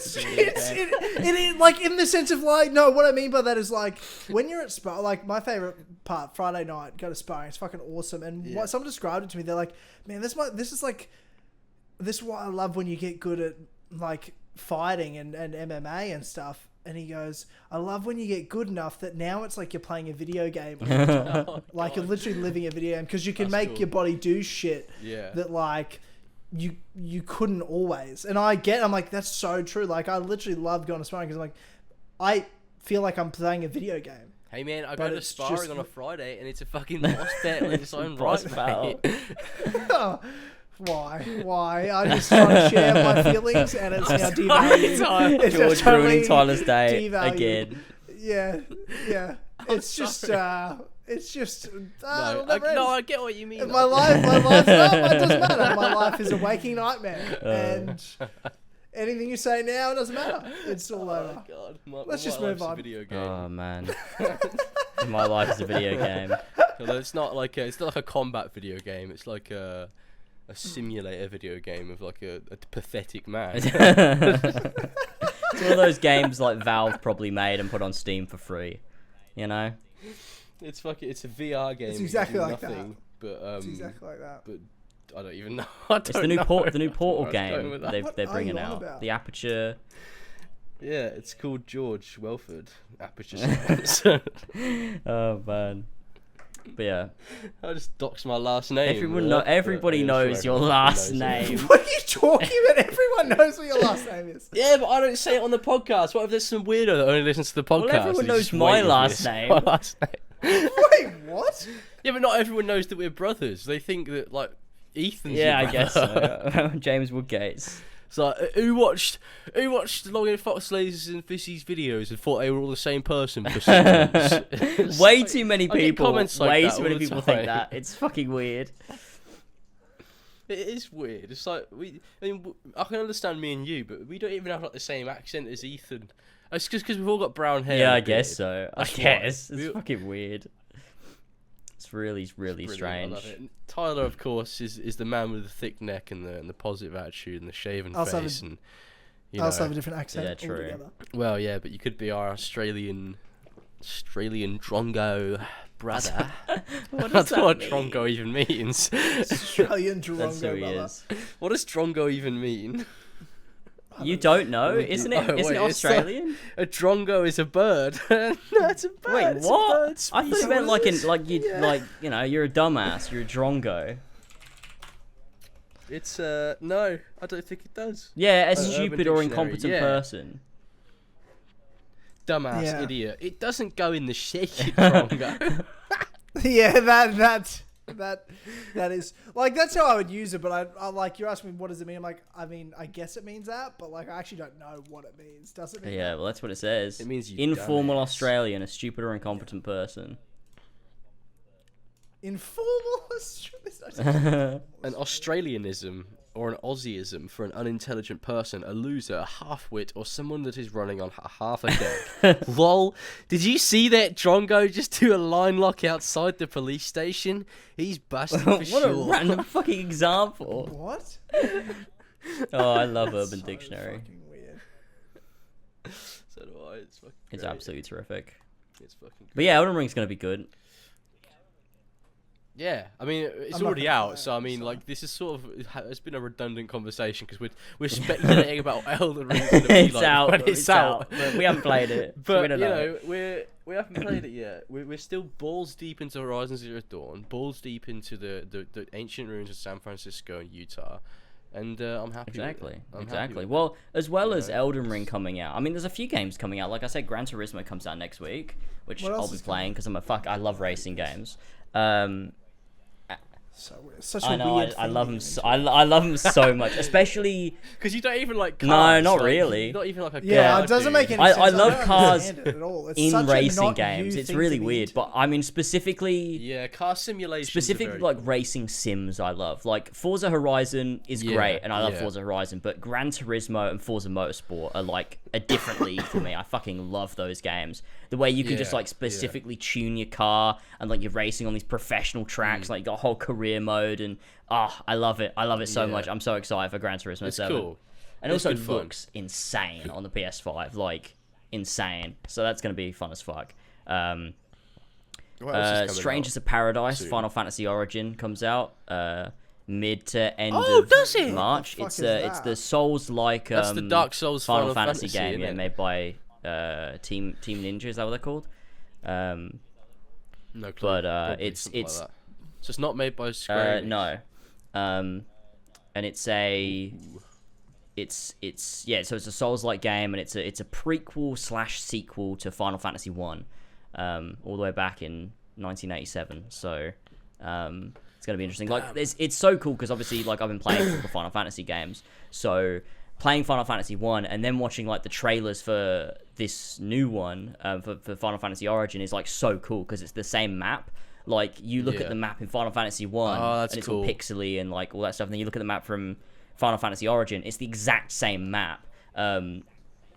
So it's like open world. Sort of, but I guess it's kind of like, I guess maybe it's like Dark Souls 1, where like you sort of are funneled through a see. big connected world that's linear, I guess. Yeah, but yeah. it looks to be like you're going to be visiting all these various places, and like there's a lot that they've based areas on, so like they've redesigned them from Final Fantasy 1 to look like they're like representative of other Final Fantasy games. So like the water temple or the water shrine, that's the sunken shrine in Final Fantasy 1, that's like this water temple underwater that houses the water crystal. They've redesigned it in Final Fantasy Origin to look like a Mako reactor from Final Fantasy 7. which is really cool. And they've done similar stuff for like other Yeah. places. Like there's stuff that like represents Final Fantasy 12 and 13 and whatever it might be, and just like stuff like 14. that. I mean, it might be. I think this is supposed to be like a big love letter to all the different Final Fantasy games. But with it being called like Final Fantasy Origin and stuff, it looks like maybe this story like taps into like why are there all these Final Fantasy universes that are seemingly disconnected, like what created that, like is there an origin point of Final Fantasy as a whole? This game might do that, or it might not, and it might just be about Final Fantasy 1.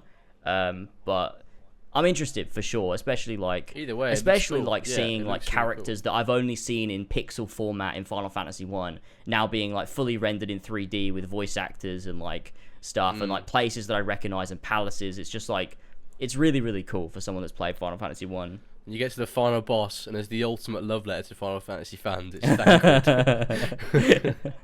The final boss is Thancred. That'll be exciting. And then he says, "This is Thancred," and then the whole world explodes. That sounds good. Yeah, that sounds really good. Sounds like a great ending. But what else is coming out? Like, for Spoken, when does I that think it's come like out? May. Yeah, when does May. Forspoken? Yeah. Really? That's soon. Is that really PlayStation soon. as well, or is that Xbox? That's PlayStation. Yeah. It's PlayStation. Yeah, I'm pretty sure it's PlayStation No exclusive. way. Oh Yeah. shit. Spoken looks Yeah. really cool. What the fuck does Xbox have? Fable. Yeah. Fable that's not been But like when the fuck made. Fable isn't coming out for like another 2 Yeah. Yeah. What else do they have? When they bought the rights, they can make Elder Scrolls. Yeah. They have like the They can rights to make- Bethesda stuff, and they have Activision stuff Doom. now. So I guess they kind of own Call of Duty, but like, I don't know. Like, who the fuck cares about Call of Duty? Like, if they bought it 10 years ago, then yeah, maybe it would have been like, oh my god, holy shit, they got Call of Duty. And it's like, no, it's Call Yeah, of Duty, bro. it's- Maybe Warzone. Warzone makes sense because it's like Warzone's huge, but it's not like Warzone is a great game. It's like this is a staple of gaming. It's fucking Warzone. Yeah. It's like no, it's It'll just make casuals find them it money, fun. but it doesn't make Microsoft look, like they're. It won't make up for the money they're losing on Game Pass. Yeah, it's true. I mean, they've spent billions happily on making a Bethesda. loss. Like, it's actually crazy how much money they're just spending and not making back.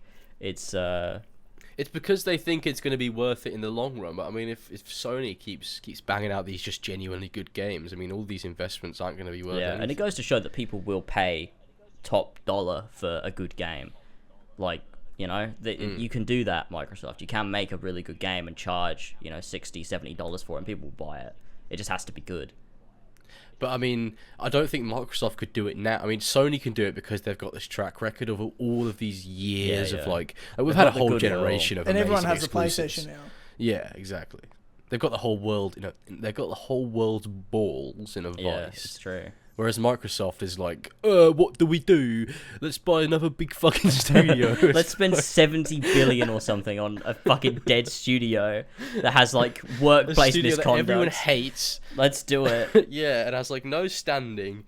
Yeah, and they go, oh god, what can we do now? We've got Activision Blizzard. Let's buy Bethesda. It's like Bethesda will last good about 11 years ago, dude. I know. Like, What the fuck what are you what is doing? happening? Like, what are you gonna do? You gonna bring the Elder Scrolls series back? You're gonna use Blizzard and make World of Warcraft the biggest MMO in the world again? It's like no, because fucking Final Fantasy 14 is the biggest MMO in the world Yeah, now, bitch. it's crazy. Oh, It's God. it's weird. Yeah, Microsoft are just fumbling I- around. Oh my Jesus Christ! Oh Oh my my Jesus, George. And what? Why'd you say George? Yeah, that wasn't me, Tyler. That's Ethan. Yeah. Is that really? Yeah. Has he actually? Why did you think that was me? Oh my god. It's Jesus. fucking me. It's funny because we're kind of like pretty much done. Like, I don't know if there's much more to talk about, to be honest. We are. Oh god, Ethan. Hello. You there? Blimey, what's happening Oh with my your god, mic? you don't sound great, mate. You sound bass boosted as fuck. Are you recording right now? Oh. Quickly hit the record button on it. Yeah, even if we just have your voice.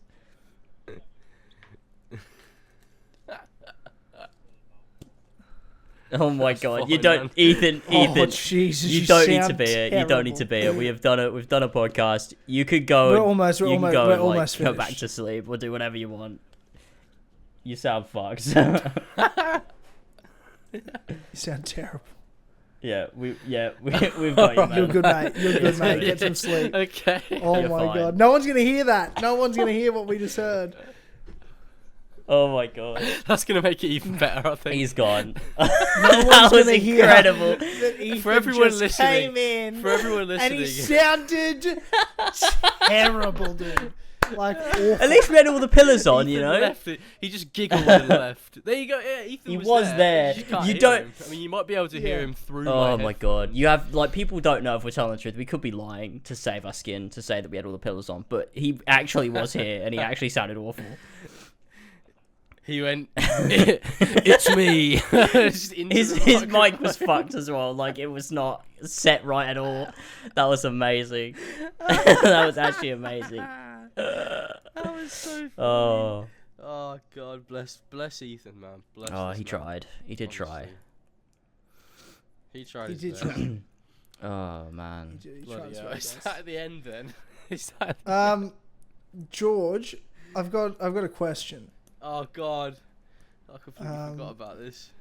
Yeah. Oh, don't tell me you've not been watching anything. What have you been watching on YouTube? Let me go through my history and see if there's anything funny in there. Can we just give a shout out as well, just cause we should, to the biggest dick energy the world's ever seen in the people of Ukraine. Yeah. I mean, that's fucking Like crazy. honestly, the world's almost a war. My city's flooded right Oh, now. yeah, I saw Like that. I can't go to work tomorrow. The roads, like everything's fucked. Like houses are underwater. People have died. Apparently, I think like 4 Jesus people Christ. have died.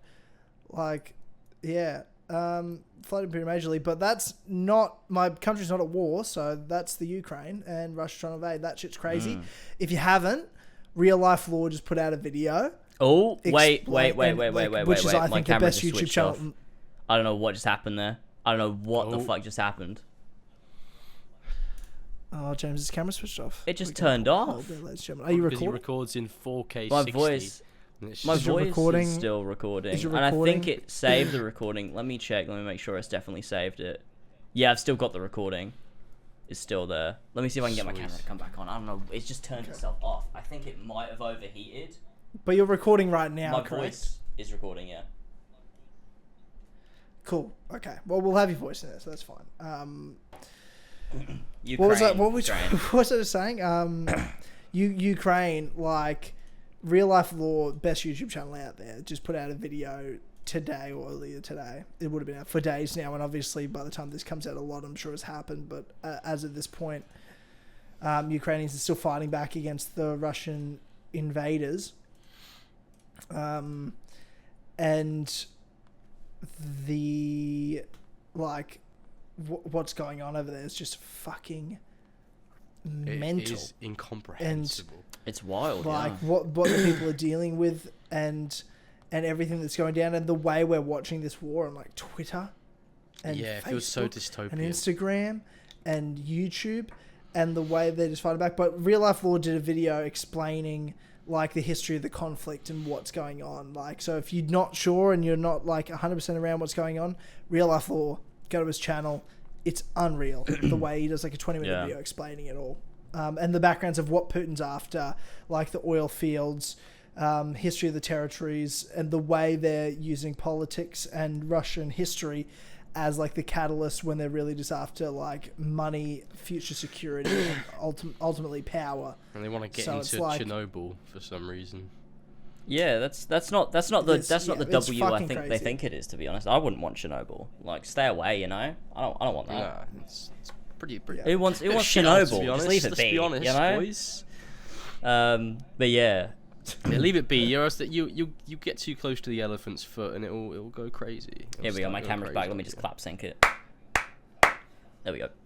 All right, we're good. Brilliant. But yeah, there was also a really good video I watched from Johnny Harris talking about what's going on in Russia. So there's another like, sort of angle there going over and stuff. He makes some really quality content. I really recommend his channel. He makes some really good stuff about history and politics and the world and geography and all these different things. So there's that too. But yeah, it's difficult to wrap your head around what's happening, I think. Especially since, like, we live in a time that's, like, you know, one of the most peaceful periods in history. That, you know, you're not having constant conflicts all the time that are, like, you know, over the entire world sort of thing, where there's plenty of where conflict people around aren't, the you know, world. it's obviously, but I mean, in terms of, like, on a large scale, in terms of the entire world, you know, throughout all the history, like, obviously we had the 2 world wars in a single century. You had the Cold War and all of that stuff, and, like, obviously plenty of wars before that. So, you know, the period that we live in terms of, you know, your major, you know, world superpowers, you know, like I said, it's incomprehensible to sort of see and be like, you know, not really understand, like, you know, where could this go, how, you know, what could happen following this, and sort of where, like, what do you do, what do these other, you know, countries do, how do they help, like, should they, like, will that cause more issues, like, there's a lot of components to this whole thing, and obviously, you know, I'm not a professional in any of these fields, so it's impossible for me to give. Oh, really? Well, I thought I just get a disclaimer, because you know what people like to do. But just giving my take, you know, it's. So I can't believe Lasers isn't informed you know, on war. on the complete history of war and the political, you know, aspect of it. Obviously, I don't know everything there is to know. Obviously, I'm not a fucking professional, but it is a very bizarre thing to see, like, through Twitter. Like, that's the main way we're getting it, like, through Twitter and hashtags and video clips and TikTok. Like, you know, people from Ukraine posting TikToks about what's happening is, like, so weird to me. Like, that seems so strange that, like, that's one of the ways we're getting, like, major information and like, updates from within Ukraine is through TikTok. But at least that source of information is controlled by, well, not controlled by the people, but it's uploaded by the citizens, and not just, like, some news network that's trying to, you know, I guess, but TikTok's algorithm's really fucked up and controlled by, like, it is very China. aggressive. Yeah. TikTok's algorithm is very aggressive. God, yeah, it's just a scary situation. I feel bad for the people that got caught in. It's. I mean, the way my personal opinion on it at the moment is, we need to help Ukraine. Like, at what point does Putin get away with this, and where does he stop? Like, at what point does he want to feel like Russia's secure enough from NATO? At what point is he got enough land that was once a part of the Soviet Union? At what point is there enough oil and gas and energy resources that he wants? At what point is it enough that he thinks, I can actually get away with this because no one's going to do anything? Because look what I did in Ukraine, and everyone's fucking scared of a world war. Fuck that. This guy's a bully, and he needs to be fucking put out. Like, who he needs can to stand be put up down. to Russia, though? Who? Everyone could, but everyone can. like, what if it escalates? Like, is that a risk worth taking? Like, well, what else are you gonna do? I don't like, know. If we're all gonna be fucking speaking Russian or Mandarin. It's like, all about if we don't do de-escalating, if we don't like, do point, fucking do isn't it? anything. Does China look at this and go like, yeah, we're gonna fucking fly into Taiwan now because no one's gonna do shit. Like, if they're not going to help Ukraine, that was almost a part of NATO, they're not doing shit to Taiwan. No one's going to help that shit. And then there was, like, a warship in China that pointed a laser at an Australian aircraft the other day as well. Like, Jesus. and where it really tense with China at the moment, my country. Like, and, like, if something went down there, you know, everyone's getting involved. Everyone's going to get involved. It's really... It's true. And then it's China and Russia versus everyone, and like everyone knows you fire one nuke, the world's over. So the hope is like that's enough of a deterrent that no one fires. You think so? But if you know what I mean, that's if someone's going to fire a nuke, it's going to be like these crazy dictators. Fucking Putin. Like, yeah. Well, you're right. You're right, and you're right. No, you're totally right. Like, because what happens when they're in that bunker like Hitler was? Like if you know Hitler what I mean? had They're nukes, like, fuck it, if let's Hitler just had take everyone nukes, out he with would have me. fucking used them. Like, he would have just been like, there's no way he wouldn't have. 100% he would have used them. Yeah, 100%. I mean, America fucking used them for literally no That's true. reason. They did. During, like, the They end of did World do War II, that. so They I did mean, do that. That is true. It wasn't no reason, but yeah, it was aggressive. Well, it was more so definitely like, aggressive. let's fucking see what these nukes do when we drop them on a civilization. Like, we don't need to use them, but let's just fucking do it. Yeah, it was. And then, it was. And then Nagasaki and Hiroshima Yeah, happened. it was bad. That was bad. But yeah, it's. I mean, God, war's bad. This is a tense segment right now. It is a scary situation to watch unfold, and I guess, I mean, that's all we can do. There's not really much we could do, like, as people. Yeah, I'm not gonna sit on the podcast and go, yeah, all my fucking love to the people in Ukraine, because the people that are involved in it and their lives are ruined. If hearing me say that, probably just like, shut the fuck up, dude. Like, you're sitting there in England just chilling. Like, nothing that I can say is gonna make the situation any better. All I can do is onlook and try to educate myself on what's happening and why it's happening. Yeah, it's very difficult. Well, look, if it's a tense time, and like I was thinking the other day, the day Ukraine got invaded, and I was like, where's this gonna go? Like, how big does this go? Like, I was thinking worst case scenarios, and I was like, well, what do I do? And it's like, because my dad's in the military, I used to be. And I'm like, I'm just joining straight back up if this went that way. Like, there's no way if there was a world war I wouldn't rejoin. There's not a chance. There's no way I wouldn't. Like, 100%. Because there's wars that you're like, this is about oil, this is bullshit. Like, you look at the Middle East and all that, but I'm like, to fight a dictator, that's like, you're fighting evil. If there's a war, like, trying to help people. Like, if there's a war worth fighting, fuck. The respect and the inspiration I've been getting just from seeing Ukrainians all standing up for their country. You've got the Usyk, the heavyweight boxing champion of the world, flew back to the Ukraine to fight. You know what I mean? Like, there's people that have flown back to their home country to fight.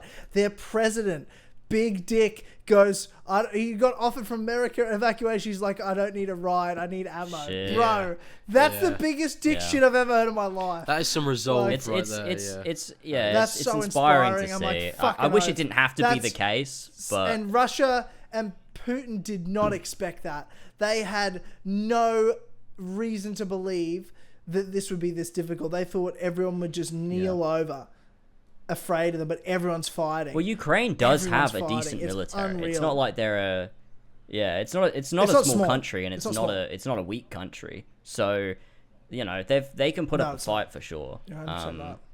And obviously, I guess Russia did think, you know, they'd probably just roll over and it'd be simple, but it's really not been that. And it is inspiring to see all these people, you know, stand up for what they believe in and have that, you know, bravery and courage. I mean, I wish it wasn't the case. I wish they didn't have to do this, but, you know, to be able to see them stand up for their country is, you know, it is inspiring to see. So, I mean, yeah, it's you know, I can't just sit here and be like, well, I just hope it doesn't get any worse, because that's such a dumb thing to say.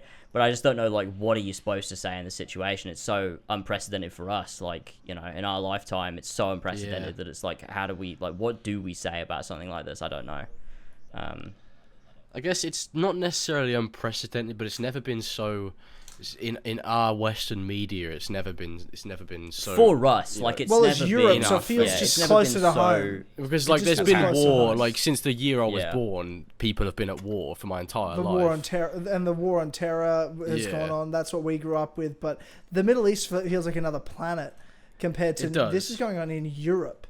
You know what I mean? Yeah, like it's literally in the same. I'm just thinking if World War III happens, when you're talking about best militaries to fight against Russia, their biggest challenge is going to be Germany. And I'm like, you want to talk about the World War trilogy story arc of redemption that Germany's had to go through? You know what I mean? Like, they become like the heroes of World War III after they've literally been the bad guys for the first two movies. They come in and they go. Third one, they literally saved the world. Germany goes, like, step aside, kid. I'll handle the rest.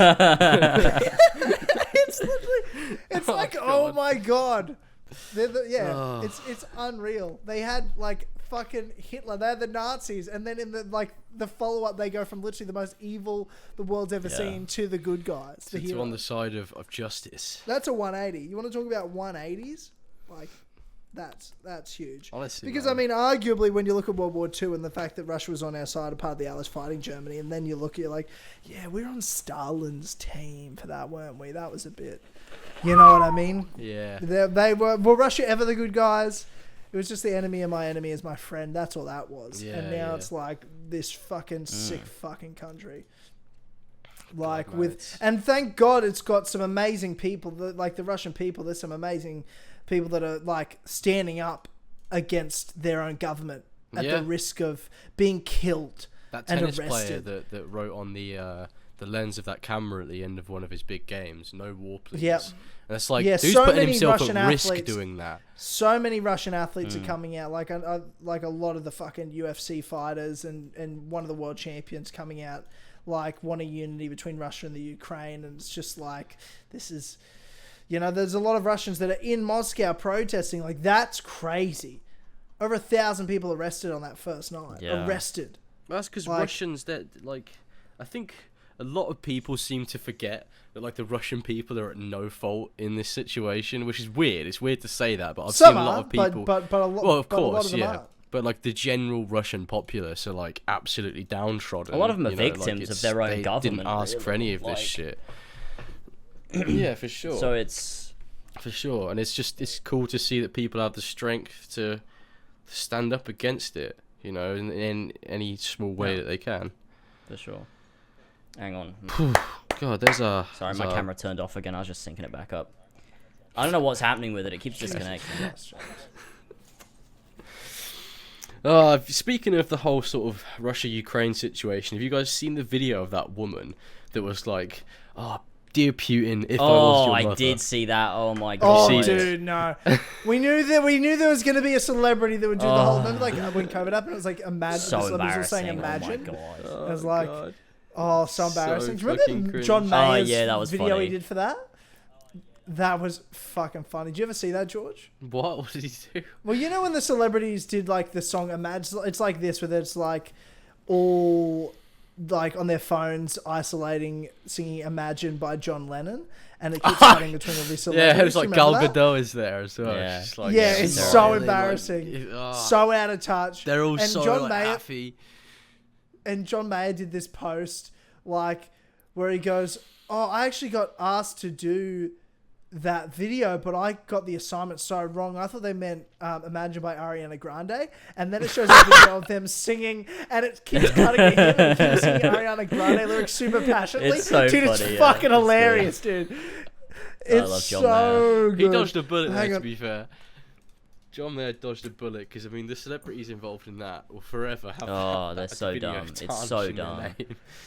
Oh no, well he definitely wasn't like asked to actually do it. Hang on, I'll play the audio for it. He's Oh, he's so you mean joking. it's Yeah, he's like like mocking him. Released a rendition of John Lennon's Imagine that went far and wide across the internet. I have to come clean about something. They actually asked me to be a part of this, and I totally misunderstood the assignment and thought they wanted me to sing Imagine by Ariana Grande from her 2019 smash hit album, Sweetener. They were nice enough to send over a cut. Take a look. Imagine there's no heaven. Such a terrible video. It's easy if you try. No hell below us. Me with no makeup, you in the bathtub, bubbles and bubbly. Ooh. Imagine all the people Living for today. Oh, it's so loud. You hear So bad. now. Imagine a world like that. Imagine a world like that. Like it is also like he's the best singer of all of them as well. Oh, it's obviously, so good. like they're all terrible singers. And then you just got John Mayer singing Ariana Grande in there. I'm like, that's such a clever way to do it, where he's not making fun of them like directly, trying to like call them out for being dumb, but he's doing Yeah. exactly that. He's just going, look how dumb this is. Like, look how dumb this whole fucking thing is. Yeah. Like, Yeah. like Yeah, it's dumb on its own, but then adding him singing Ariana Grande in there just sort of highlights how ridiculous the whole Oh my thing god. is. Yeah. Oh my god. There has been like a lot of tweets with regards to this whole situation though that have been just a do you lot mean? like obviously because it's on such a large scale and because it's on Twitter, there's a lot of tweets that are just like so dumb. Like there are so many I've seen as I've been scrolling through the hashtags, like reading what everyone has to say, looking at the different information, the videos coming out of it. You get these like takes from these people that are like just so ridiculously dumb. I want to find this one because it was so fucking like funny how absolutely awful it was. Let me find it. It's What do you mean by mean, like, bad just- takes? not like bad takes in the sense where like they've got a serious like, just like they've said something and it's just like so dumb, like that you've said that thing and like that's something that you've thought. Yeah. Let me see. Let me try and find this. So basically, like Twitter. Yeah, every exactly. Day, Come on, where is it? Where is it? Here it is. Wait, Pardon here me. it is. I guess this person tweeted. This is just so dumb. Why would you say this? They tweeted out. No, this is so. Okay, they said, I feel like God. I am watching George Floyd die again. Only the country version. We all stand around knowing this is wrong, but helpless to stop it. What can we do? Hashtag Ukraine is George Floyd.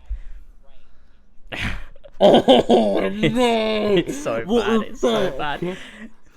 It got That's like gotta be bait. 310 That's bait. That's retweets. bait. Oh my god. Oh no! So bad. Oh, I feel no. like I'm watching George Floyd die all over again. It's What so the bad. fuck? Like, But the country version. But the country version, like that's the least eloquent so way bad. of putting it. Like, not only is it a terrible point, but it's like you didn't even try and make it sound poetic. no, in you just any did not sense. try. It's like you just had what this the like fuck? awful thought and just like put it on Twitter. Just like, Look, I have awful thoughts, but I don't have Oh thoughts my that God. fucking bad. so bad. Jesus it's so bad. Christ. But I just read it and I was like, that's like so. That is It's just like, it just blew my mind. This a person thought that. But fucking like, it just goes to mental. show. I mean, I've seen stuff from people that's like, oh, fucking the American military needs to get down there and fucking sort the Russians Oh, out God. and stuff like that. And it's like, fuck me. There's like a lot of, I'm not saying that I understand war whatsoever, but a lot of people that just clearly think that everyone else should just get involved now at this point and just be like, oh fucking hell, everyone should send their militaries to Ukraine and like fight the Russians. And it's like that could lead to some fucked up shit happening if that were to go down. Yeah. You know, if the situation does escalate to the point where everyone's in danger, then yeah, you know, other nations should get involved and whatnot. But like, not at this point. I don't think everyone should do their best to de-escalate, because no matter what, war is awful. And I just don't think anyone should try to, you know, get involved. Yeah, it's difficult to say. If that makes sense. Because at this current it's juncture. like, yeah, you know, America could step in and it'd be, you know, I mean, they've got a huge military, you know, it's incredibly powerful. It would be very helpful to... They've got they rail could guns. railgun Russia. They have laser It's beams. one of those things where, like, yeah, they could get involved, and like, so could like all the major countries in the world. Like, you could get all the NATO countries, and just, you know, go at Russia. Like, you could do that, but then like, how Just many? dogpile them. You know, how could this escalate to like Let's gaslight gaslight them? Let's Let's just get let's gaslight. them. let's Like gaslight Putin. Well, yeah, let's like all pretend we're on their side. Yeah. How about we do that? It's like, yeah, we're here not to help Ukraine, Help but we're you. here to Yeah. help Russia, and then we pull the 1-2 switcheroonie. Well, you just And you then we get go, what "Ah, you all do along, is mate." the easiest way is you get America involved.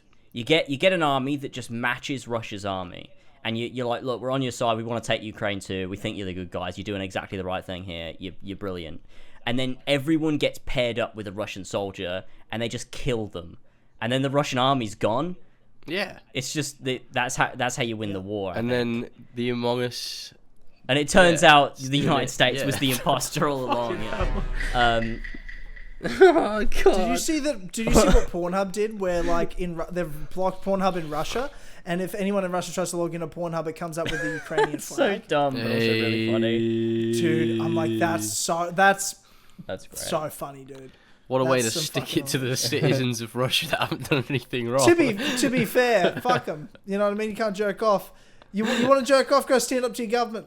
There's yeah, your man, options. get up in arms, get your AK-47 out, and just shoot it into Shoot the it air. into the air. Yeah. That's right.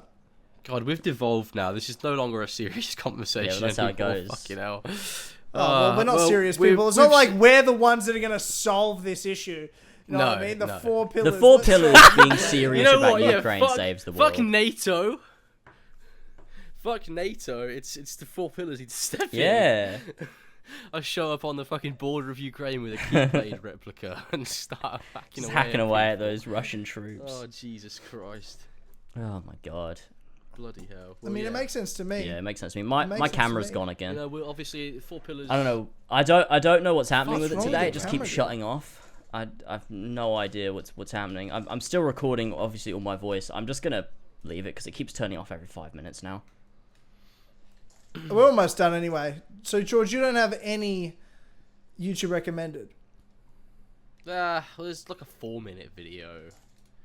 What is it? Yeah, okay. Let me just paste it real quick into my search. It's called Predators Complaining That Their Lives Yeah, Are that Ruined. sounds good. And it's a compilation. It's a compilation of predators that were caught on the To Catch a Predator Sting series with Chris Hansen, and it's like the after footage. Those They're are my great favourite. videos. Do you want to Have watch you seen it? the guy where he's like ordering the Oh, pizza? that's so good. and He's shit? sitting there eating a Like- fucking Yeah, yeah, pizza. yeah. Yeah. And he's just eating the pizza. Oh, dude, It's it's amazing. so funny, dude. There's this it's one. so fucking hilarious. There's that classic one of the dude where like Chris Hansen's asking him like, why would you want to have sex with like a 13-year-old? And he says because it would be the cleanest, best pleasure. And like God, it's fucking God. crazy. Like it's Why are you telling me crazy that? shit. I mean, that's a classic. That's like always one that's quoted in the comment sections of like TCAP videos and whatnot. I'm gonna whack this into the Facebook chat. So Ethan's just gonna get the link and just not know the context of it whatsoever. The video is about 4 minutes long, I think. Something like Okay, that. yeah, I got it. Oh, God. All right, let me just get it up because I actually don't have it up on my my computer yet. Good old George's recommended, filled with. I'll put it in Skype so we have it there as a reference. We can send it to Josh.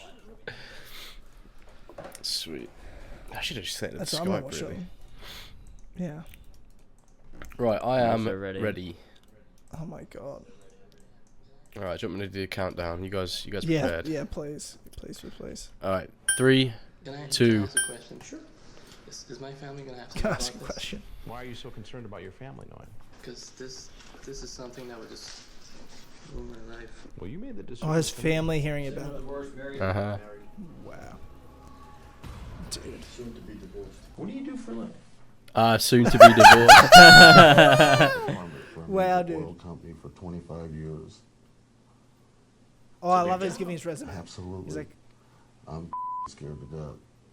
I'm being taped now too. I'm Chris Hansen with Dateline NBC, and we're doing a story on adults, on men who try to meet kids. imagine realizing you're like, oh, I just got fucking done. Yeah, dude. My favorite Wow. moment is when they come out with the I cameras. love that. And like, oh my God, It's so good. this guy, he helps me out in the gym, and I might have to look for new work. Were you over in What the fuck is he talking about? What's your assignment now? Looks like jail. Well, what do you think should happen to you? Yeah, well, it's probably jail, bro. You're a predator. Be on my way. I could say kick me in the ass. But I'm in so much trouble anyways, doesn't matter. I just God. Wow. Something I knew was wrong. There's no Oh, explanation. please. there's It's no so embarrassing. excuses. Everything I've worked for up until now and here on out is destroyed because you wanted to have sex with a 13-year-old girl. I didn't. Oh, way to rip the band-aid off there. Oh. Yeah. I do not want to be ruined for my. Oh, yeah. It's all about you. I want to go for sports. You're the victim. Yeah, as if it wasn't your own. These narcissists that are like, oh, woe is me. Yeah. My life is ruined. Well, this is one of those good news, bad news situations, John. This is a zinger. That's absolutely That's zinger. amazing. You want to be a journalist, but it's like you're on the news, but you're not a journalist. How's this going to go over at home? Not good. Yeah, mate. Probably not. Probably not great. Like for it not to go home. Really, sir. Is my face gonna be shown on TV? We haven't made any final decisions as Yeah, to mate. who's going to be in the story and who's not. Well, And I just we don't just want my wife to find out. Be lucky if I have any sort Oh, bro, your wife's finding out, mate. Yeah. my family pursues me to the girlfriend I've had, the dog we have together. he knew coming in that what he Oh, please. Imagine having a girlfriend and you've got a dog with her, And then you just want to shag a child. Like, what the? Why would you? Why? Oh, that dude's I don't want to crying. get locked up. Looks like I'm going to. God, man. But Sure as baby fuck, bro. 15 can get me 20. Yeah, it probably can. It probably will. What are you doing? I'm in the waste management business. I'm the dispatcher for roll-off guys. And is it a pretty good job? Well, It was. Hey, he knows. yeah, it was. I love seeing them like they realize their life is falling apart. It's so satisfying. Yeah. I love it. It's cathartic. Oh, it's so. Oh. I didn't know. Oh, dude, you're pathetic, bro. Yeah, this dude says he's gonna kill himself. Well, He tries to get a pencil and like shove it up his nose or some shit. Something so wrong that I don't even want to be alive. When the detective takes off the handcuffs so the man can sign his too late, statement, mate. he grabs the pen and makes a half-hearted attempt to stab himself. Oh, he tries to stab himself in the throat. Better behave, right? Sir, it's best if you went out this door. No, because I'm gonna get arrested. I know what's gonna happen. Oh, this is the guy. I really can't afford to do this. I can't. How old are your kids? I can't afford to Oh, do that's the this. pizza guy. That's the pizza guy as well. Yeah. Boys, girls? That's the pizza guy. That's my favorite one. My wife's 4 months pregnant, so. Oh, so you're gonna Oh, his wife is Wow. 4 months pregnant. Wow. What do you think your wife's gonna say? I don't know. What would you say? I'd be pretty upset. Yeah, me too. What should happen to you? Do you know that God, it's imagine having Well- kids and finding out your husband's a nonce. Oh, Jesus. That you were coming here to have sex with a 14-year-old girl. She will kill me. I don't want to think about it. She will kill me. Listen, I will get a divorce. Yeah, Oh mate. my God, her mom, aunt, her dad. Oh, they, you know how many? Her dad has 10 brothers. 10 brothers. Oh, he's dead. Dude's Oh, he's fucked. fucking dead. Oh, Dude's it's over. fucked. It is over. It's over. I love it. That's the last one. It's like her dad has 10 brothers. It's like, well, you're fucking dead. He'd rather be Oh, in jail. man. Yeah, for sure. Oh, you would. You'd rather be in jail. Well, I mean, even then, you might get banged up in jail. Oh yeah, Get that does fucking tend to happen, fucked doesn't up. If they Yeah, find it out really what you're in does. for, it's like, hey man, I'm gonna stomp on your fucking larynx, mate. it? You drongo? Why you me? Why are you doing your mind I voice? don't know. It adds better. It adds comedic effect to anything. Yeah. Like I'm the guy that's in prison killing the pedophiles. Yeah. Well, you'd rather be that guy than the pedophile. You're in prison Yeah. because you got a ticket Yeah. for having shoes that are too big. Yeah. Shoes were simply too big, and I went to prison for it. Yeah. And I paid the ultimate And you price. you use those big shoes to just beat on a fucking pedophile. Oh, I just stomp a pedophile's head in. Yeah, with those big shoes. Just enormous. You fucking love to shoes. see it. That's what the 4 pillars stand for. It is what the Stomping 4 pillars heads stand for. Wouldn't it be so funny if we, as the 4 pillars, did a nonce sting once? It'd be so funny. It'd be so. Like if Oh, we where we caught a catch a nonce. paedophile and we shot with a camera and it's us 4 and like we're questioning this like this fucking nonce, it would be so Do you know funny. who we It's are? like I'm Chris Hansen. That'd be so funny. I want to play the Chris Hansen guy, and I want to be like asking really awkward questions to the person as they. James will be the decoy because obviously, I mean, all he's got to do is shave and he looks like a 13-year-old. we could do the little face app thing and turn me into a girl. I'll be Bethany May. We'll get Elvis to do your Oh, makeup wow. and like give you like hair extensions and stuff. So, Bethany Oh, May, my I just God. realised. That was so weird that you used to do that. I didn't like that you did that. What the Hey, fuck I was that? caught that Division voice actor hitting on 15-year-old Oh, girl. yeah. That Did was you weird. really? Yeah. Yeah. It was weird. Wait, is that out? Is that public information? No, it is now. It is Well, now. wait, what happened? What happened? It was someone who did voice acting in the Division that I followed him. Like it was like in my bio and everything how old they were, like the Yeah. character. Yeah. And they started DMing, and that's when I was like, oh, you know, like I'm 15, right? And then they were like, oh, that makes it so much weirder what I said to you. But they just kept the conversation going. It was so weird. We're not saying anything. Can you, Josh? I need you to bleep out what game they're the voice actor in. I need you to bleep that out, Josh. Why? They're a nonce. You can't accuse you can't. You're cool. That's Ubisoft a big will come back with and their also lawyers. you don't know that we don't know that from that conversation. It is creepy. I agree with you, but we can't. Yeah. I also don't have the account anymore, so I couldn't even find proof. That's why you can't just throw that accusation. Yeah, out there. you're So right. let's Bleep that out. Bleep that out. But keeping the out, Josh. Keeping the information, keeping the juice, keeping the juices, Josh. You know, just bleep out the context. Because I do remember you telling me about that, and I'm like, well, that's not really enough to know anything for sure. No, it was weird though. I tried to do. It was weird. Yeah, it was weird. I agree with that. I made a cat. He was like 27. That's so fucking weird. That's super weird. I made a catfish account once, and there was this dude that me and my friends used to be friends with, and found out that when he was like in his 20s, he had like a 15-year-old girlfriend for a while. So after like not being friends with him for like a while, he's in his 20s. He was in his 20s, and he had like a 15-year-old girlfriend. Yeah. So obviously we weren't friends with him anymore and whatnot, and I was like, obviously. This would be so funny if I made like a fake account and like messaged him. I just felt too awkward. Like I did it, and like we got a few replies, and then I was just like, this is so fucking weird, I can't do it anymore. Dude, that's so weird, man. I know. So fucking weird. I know, that's why I stopped.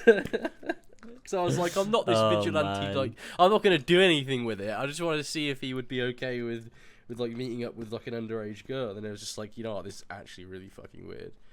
Dude, that's super weird that you did that. It's because I was watching a load of like those videos, like those like non-sting videos. Non-stings, And I was just like, it'd be so funny if like do that. And I was just like, I made the account and like messaged him. I was like, that's fucking weird.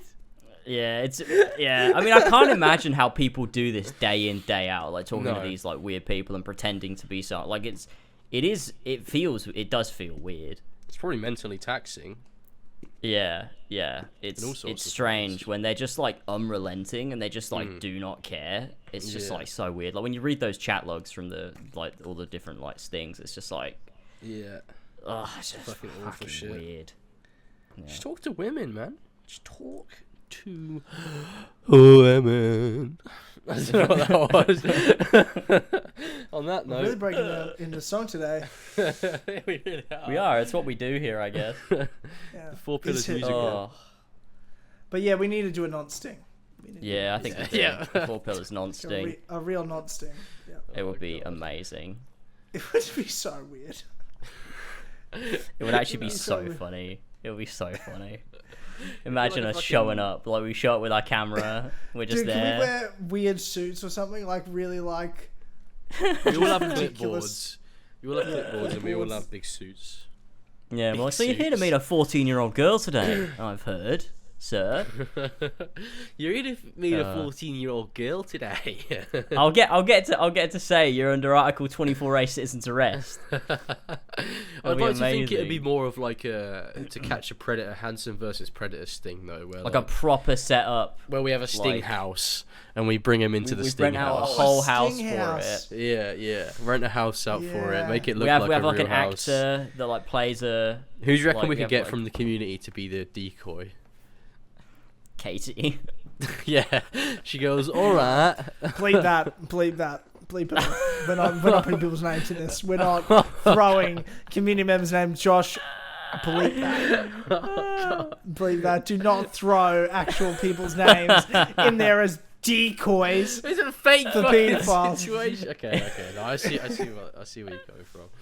Look, we just get too eager to make funny jokes, and we say bad things. Man.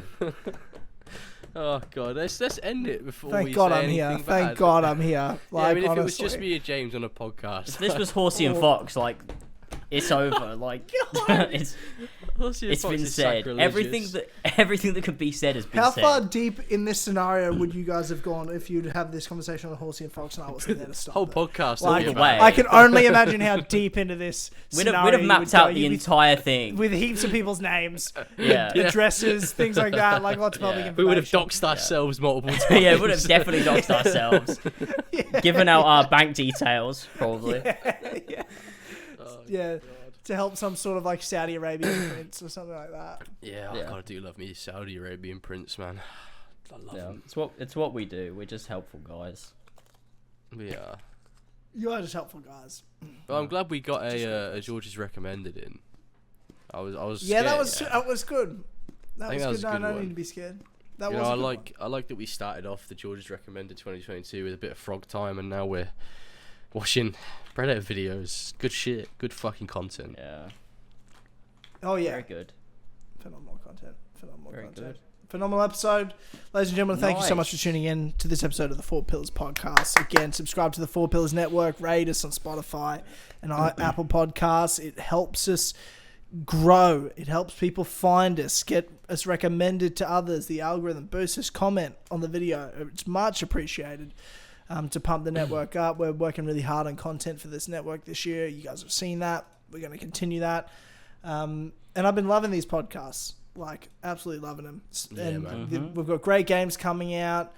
COVID's well and truly over. We've got another world war. For you, it's speak for yourself. I literally have COVID, but you know. Yeah, no, but COVID's over. No one gives a shit if you have COVID. It doesn't matter. It literally doesn't matter. No one gives a shit if you have COVID, James. No one cares. Yeah. I'm struggling. Literally haven't thought about it once. So COVID's over. The world's at war again, and yeah, you know, if there's any listeners or any people viewing that have family in Ukraine or in Ukraine, please fucking stay safe, and you know, hopefully help comes and our countries, you know, fully support you. That's what I hope. Either that or let's hope we can Russia. find a peaceful resolution. Nah, fuck Putin. Fuck him up. He's crazy. He's crazy. He's mental. Yeah, fuck him up. That's what I think. Yeah. That's just me personally. That's my 2 cents. Let's grab him by the balls and squeeze him. By the balls. Yeah. That's what I want to do. Donald Trump him. Yeah. You grab a pussy. Grab by the pussy. That sounded, just like him. It did sound just like him. Yeah. It did sound just like him. Well, thanks for watching, everyone. Thanks, everybody. Thanks for I'm watching. sorry my camera was fucked, but there you go. Oh, yeah. It's right. You can't see probably me, better, but I'm probably waving. better viewing quality now. I don't have to see it. Way better viewing quality. Yeah. Yeah. Right, well, we'll never. Also, I'll can never I use just the throw camera one last again. thing out there? Is like how fucking good the load times are in Forbidden West as well. Like that's just a little caveat of like how insane the load times are in this game. They're instantaneous. They're instantaneous. It's phenomenal. It is ridiculous. Again, just another little thing about the game. So good. Shout if you out haven't to played Gorilla. Forbidden West yet, get on it. Next episode of the Four Pillars Podcast will be the spoiler cast for Horizon Forbidden West. Thank you for tuning in. We'll see you all next time. Thank you and goodbye. Take it easy, everyone. See you later.